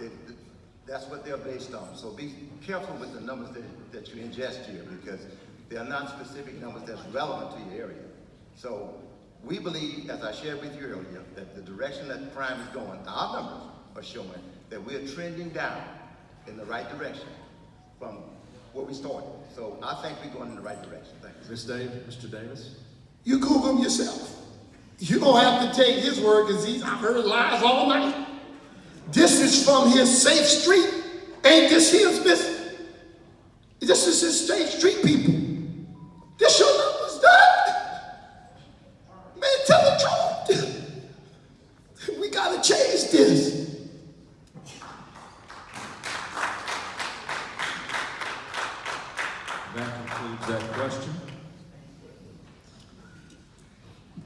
Okay, our next question, we will begin with you, Mr. Roy.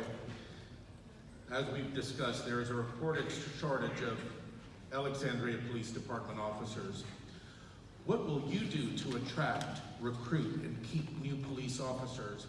And what policies or procedures would you implement to fight crime better in the city? Thank you.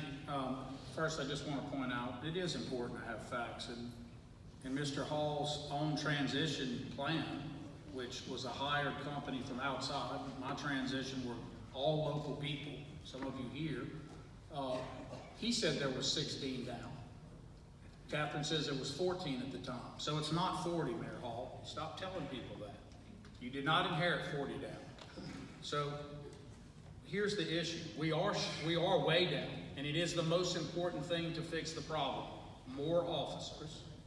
That lets, with the force multiplier of the sheriff helping, that's the plan. You can put those officers in a community policing model and get them where they need to be.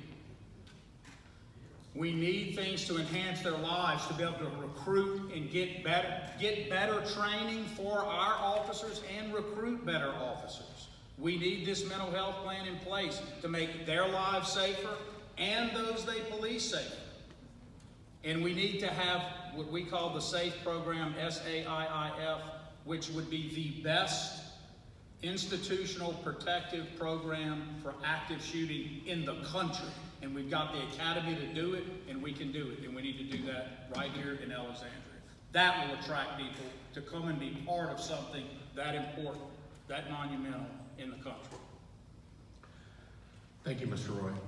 Ms. Davidson, regarding the reported shortage of APD officers, what will you do to attract, recruit, and keep new police officers?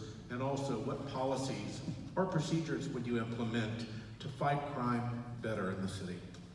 5 members of the City Council voted to put $2 million in pay raises for the police. We voted that put pressure on the current administration to start to negotiate a contract. That was in 2021. So this administration didn't have a contract in place. It expired 18 months before he took office. So we put in $2 million. They negotiated a bit lower than that. We also took $113,000 and put it in the recruiting budget. Zero was spent last year. Not sure how much is spent right now. I'll ask the question at the next meeting. This is how you recruit officers like you recruit any other business.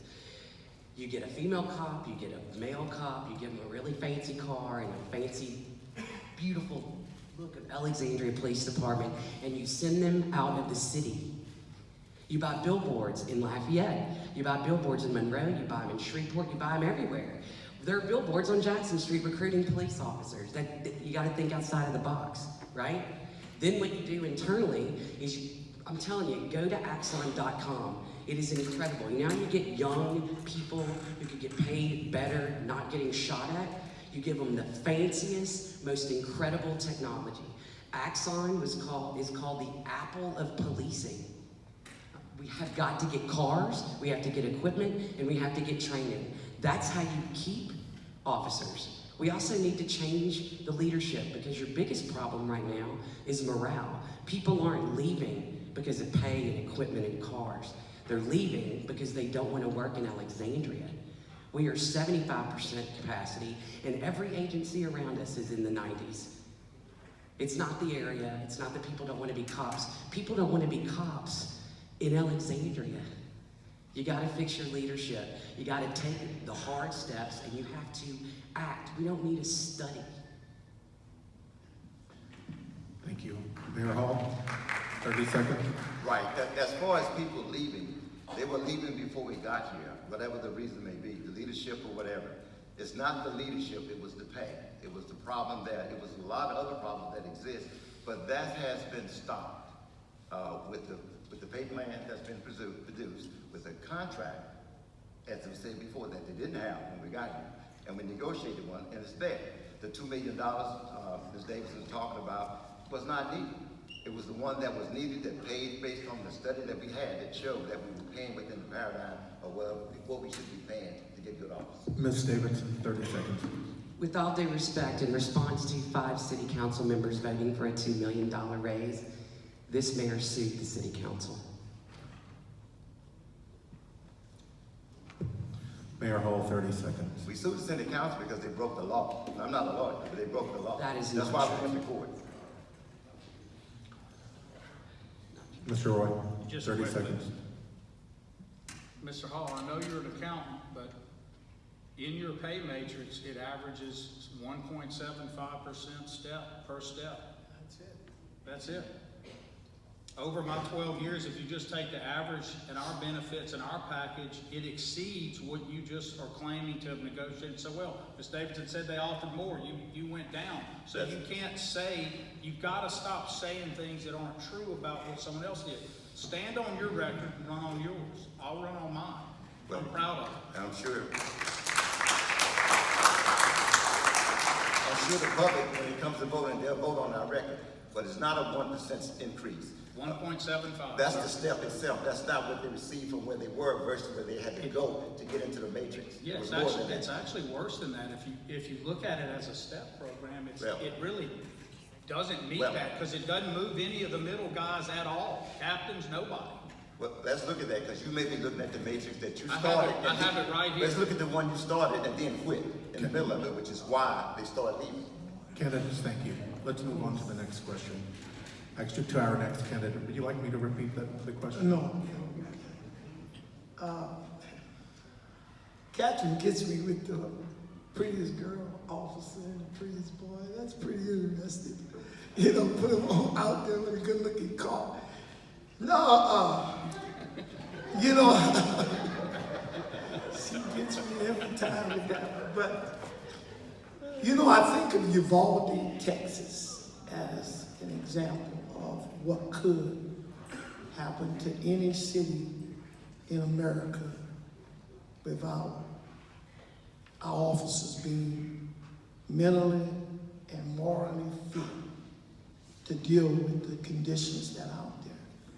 I have young guys that I coached in Little League baseball and Little League football that are police officers, and they won't invite anybody to come to work for APD because morally they are whipped because of ineffective equipment, vehicles they got to charge up in the morning.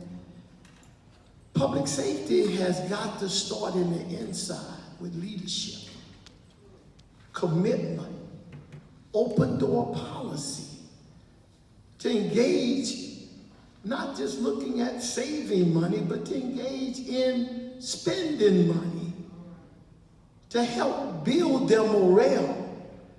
Our officers in Alexandria, you know where they rank in the country far as pay, even with the 1.75% pay increase? They still rank in the bottom 25% nationally. But they don't come to work for the money. They come to work to protect us. We just got to treat them better, manage them better, communicate better, and make sure they're equipped and trained. Got specialists that are in there working with them on trauma training. Thank you. Mayor Hall. Every police force in the state of Louisiana will be ranked against other states like California and New York. You're going to be at the bottom because it's not the same pay scale. So, but as far as our police officers ranked against those that's in our peer area of the state of Louisiana, we're amongst the best as it relates to the population size and police force. Thank you. Mayor Hall, would you like me to repeat the question? Yes. Regarding the reported shortage of Alexandria police officers, what would you do to attract, recruit, and keep new police officers? And also, what policies or procedures would you implement to fight crime in our city? First of all, we'd have to say not what would I do, what did I have to do?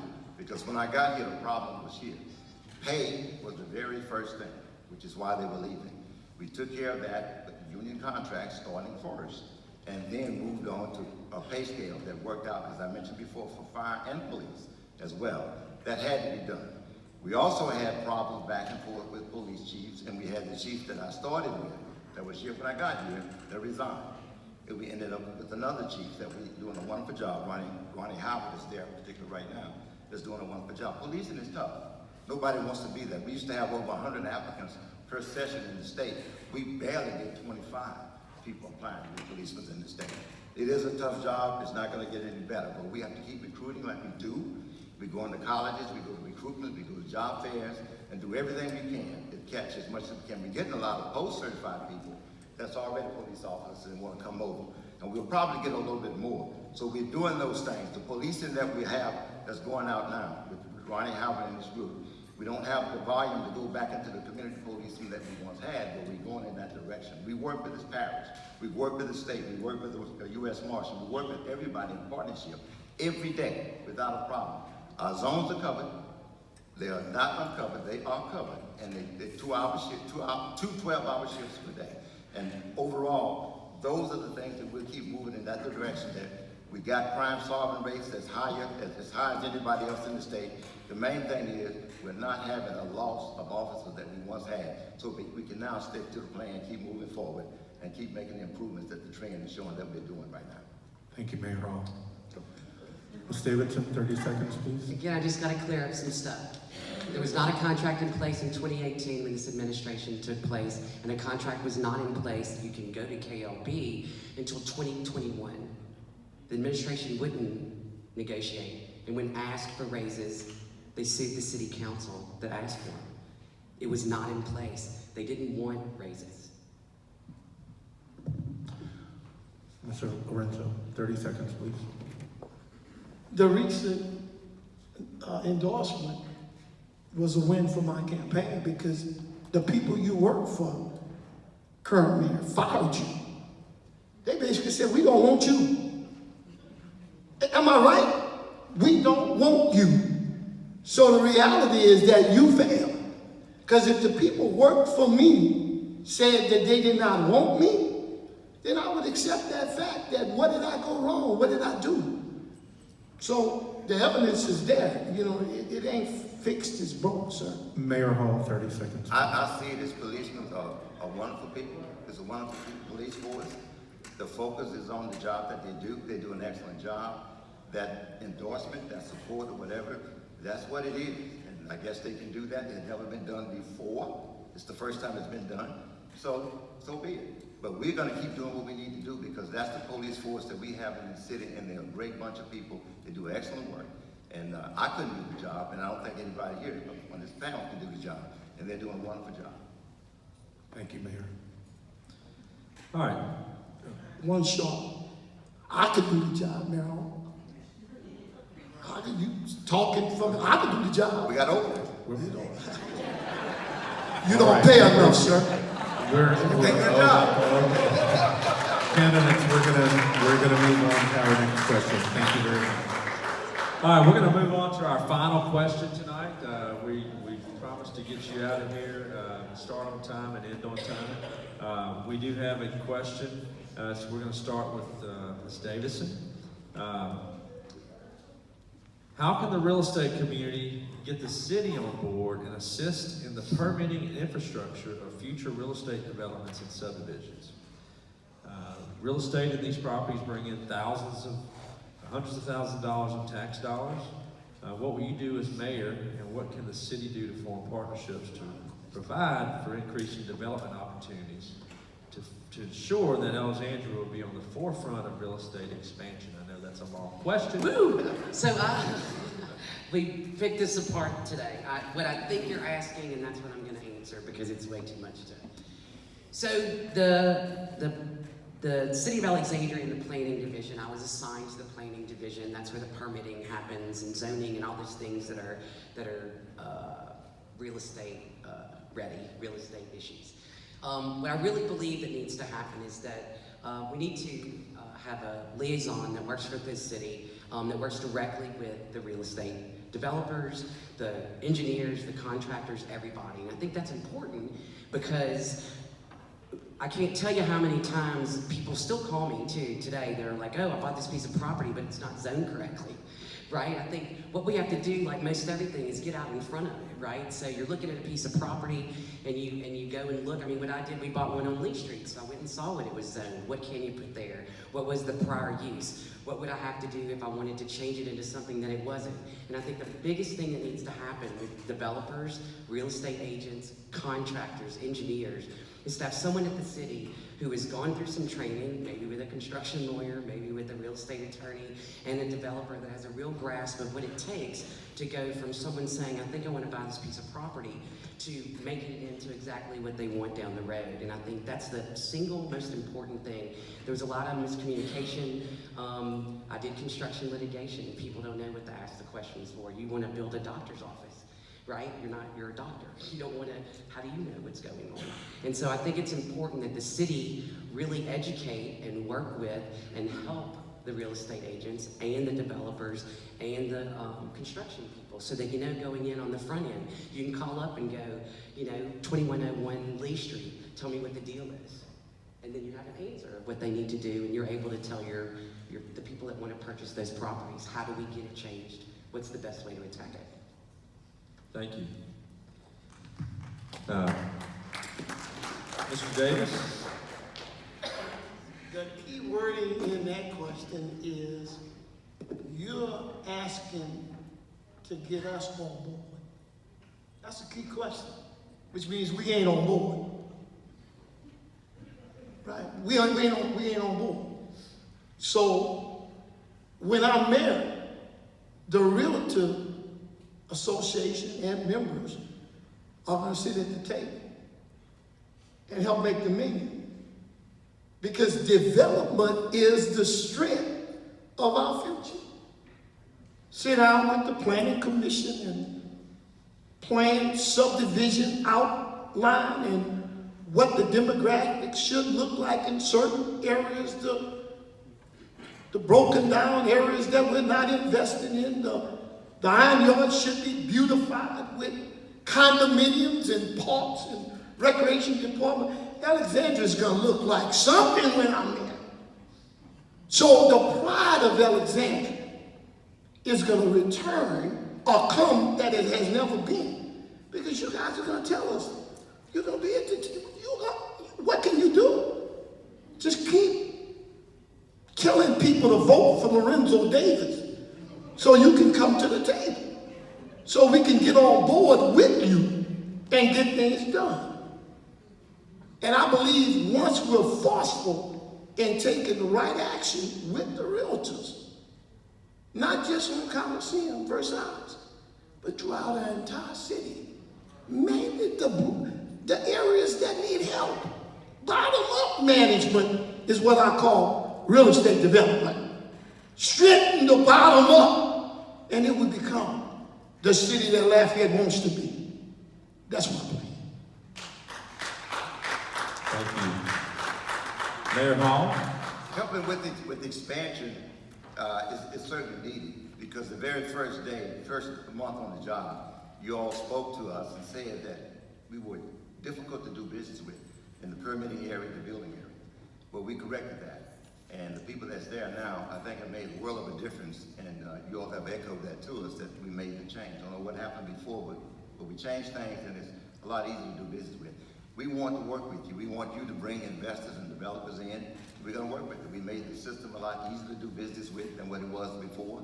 And we can do more of that. All those things we talked about with infrastructure enhancement, especially with broadband and those things, we want you to be able to beat the drum for us when you are out there looking for opportunities, and have the understanding that we are enhancing the infrastructure and the resiliency in this city, because usually Alexandria is one of the places that people, from an evacuations perspective, they like to come to this area because we are usually standing up and doing business within 24 hours, and that's where the staging areas are pretty much ought to be for a lot of the ferocity of the storms that's down south. So Alexandria has a lot of expansion opportunity. You can help tell that version of the story as to what we're doing, what we can do, and why it's a decent, clean place to live, because it's going to grow, it's going to expand, and we have the infrastructure, and we have the space to grow and expand, and we have the technology and the desire for developers to grow and expand. And you all can be that wing, or that wing, to help bring development into the area to assist us to do what needs to be done. We want to see the community grow. We want to see Alexandria grow, but we certainly want to see Central Louisiana grow because we're all going to benefit from it.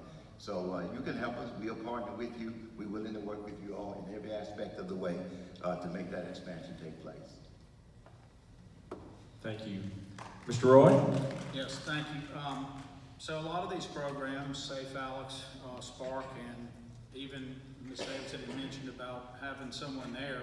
We had started an ombudsman program then. So you would have a person whose sole job is to defend the development. And I want to draw a distinction here. Realtors are those folks generally who are going out as agents and selling and setting up brokering deals. They may be developers too in their lives, but they really can be a much bigger help in this partnership.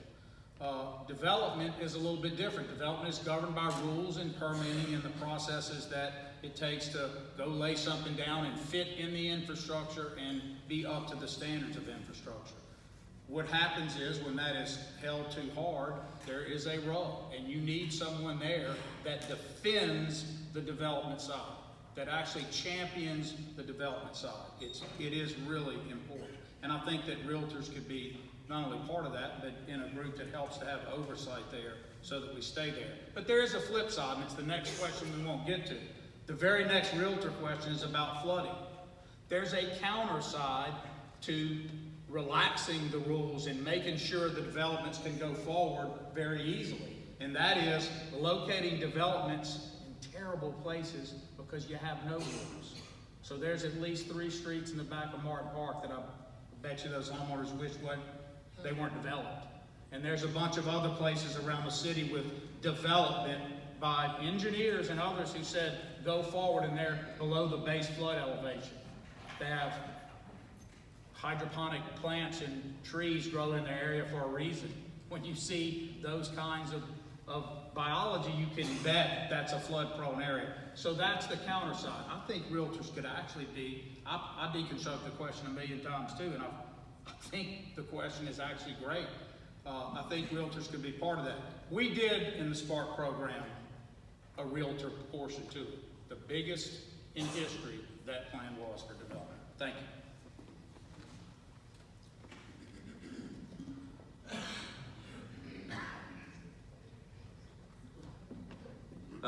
Thank you all for those, for all those answers and all your passion and everything that came along with that. We do not have any more time for any. We had a few more questions, but in an effort to get out of here on time and give our candidates closing remarks, I'm going to let Ms. Marsha Barbera handle that. Thank you.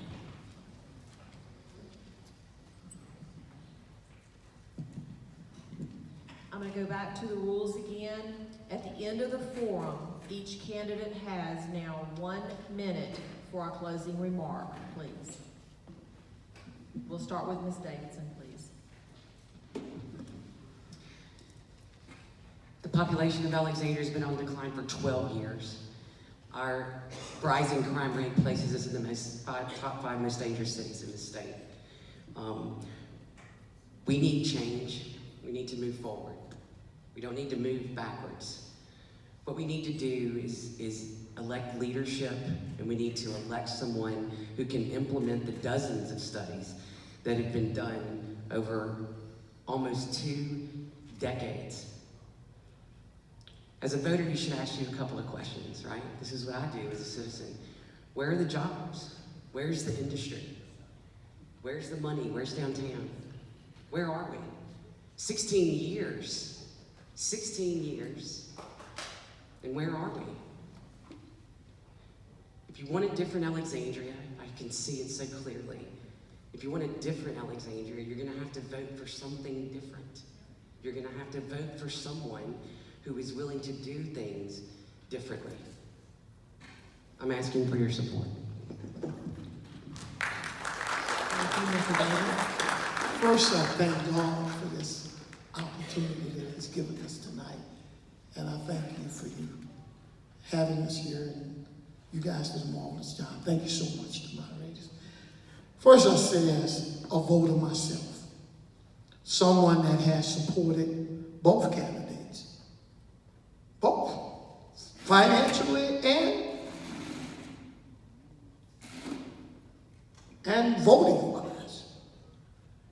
But I got so much to do in my own business and life.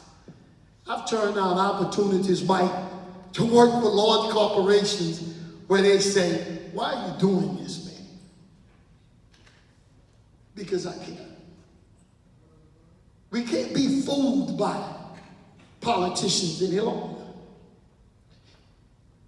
One gentleman told me yesterday, Alexandria, under the wrong leadership, is going south.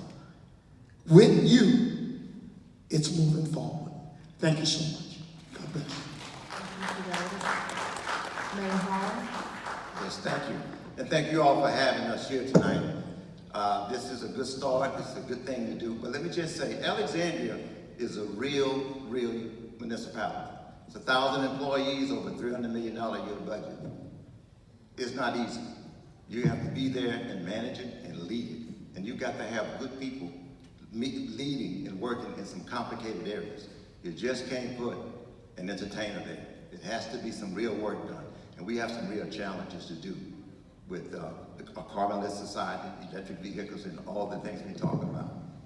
Infrastructure, resiliency is key, and we're on our way. You have the best budget, you have the best financial position that's ever been in the city of Alexandria. I worked there 7 years in the internal auditing department. I know a little bit about it.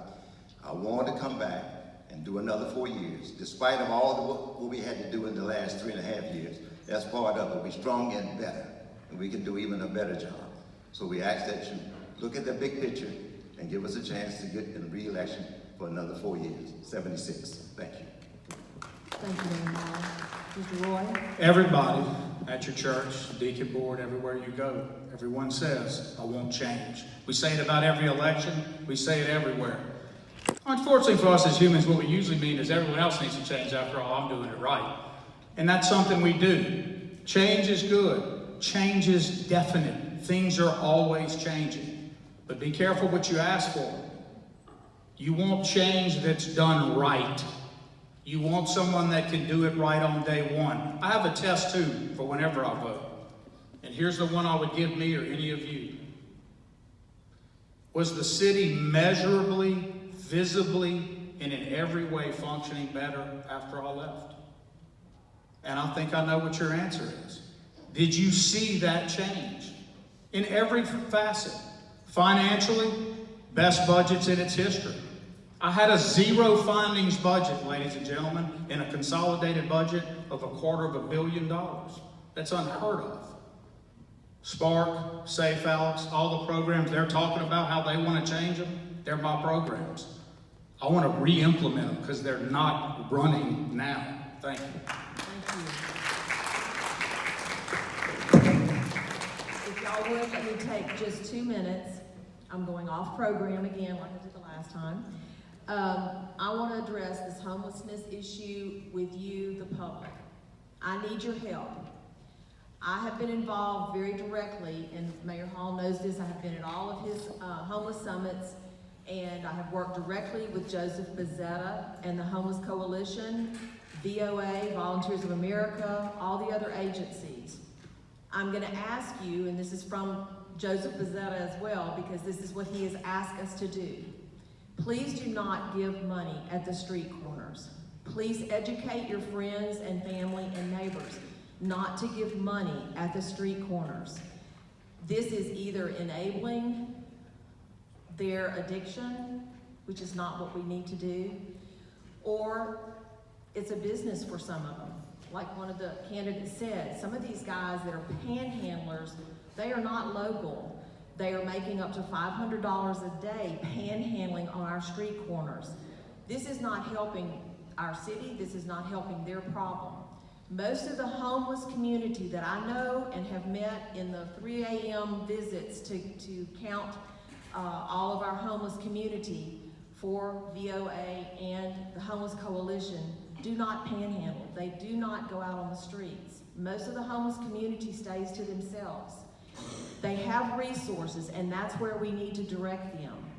There are so many resources in our city that help feed and clothe and house our homeless community. So I'm gonna ask that favor of y'all, since I have this public forum, and I'm sorry I just took up 2 minutes of your time, but I feel like it needs to be said that I agree with the signs, because I have seen those in other cities where it directs them not to panhandle, tells them it's a city ordinance or whatever, but it gives them the agencies that they can identify with to help get the real help that they need.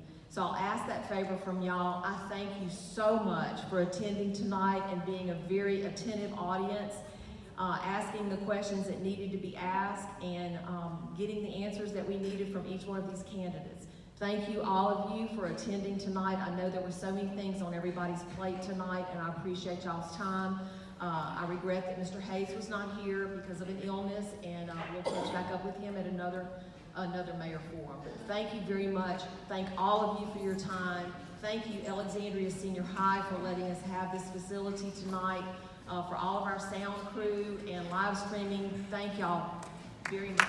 Thanks for your attendance.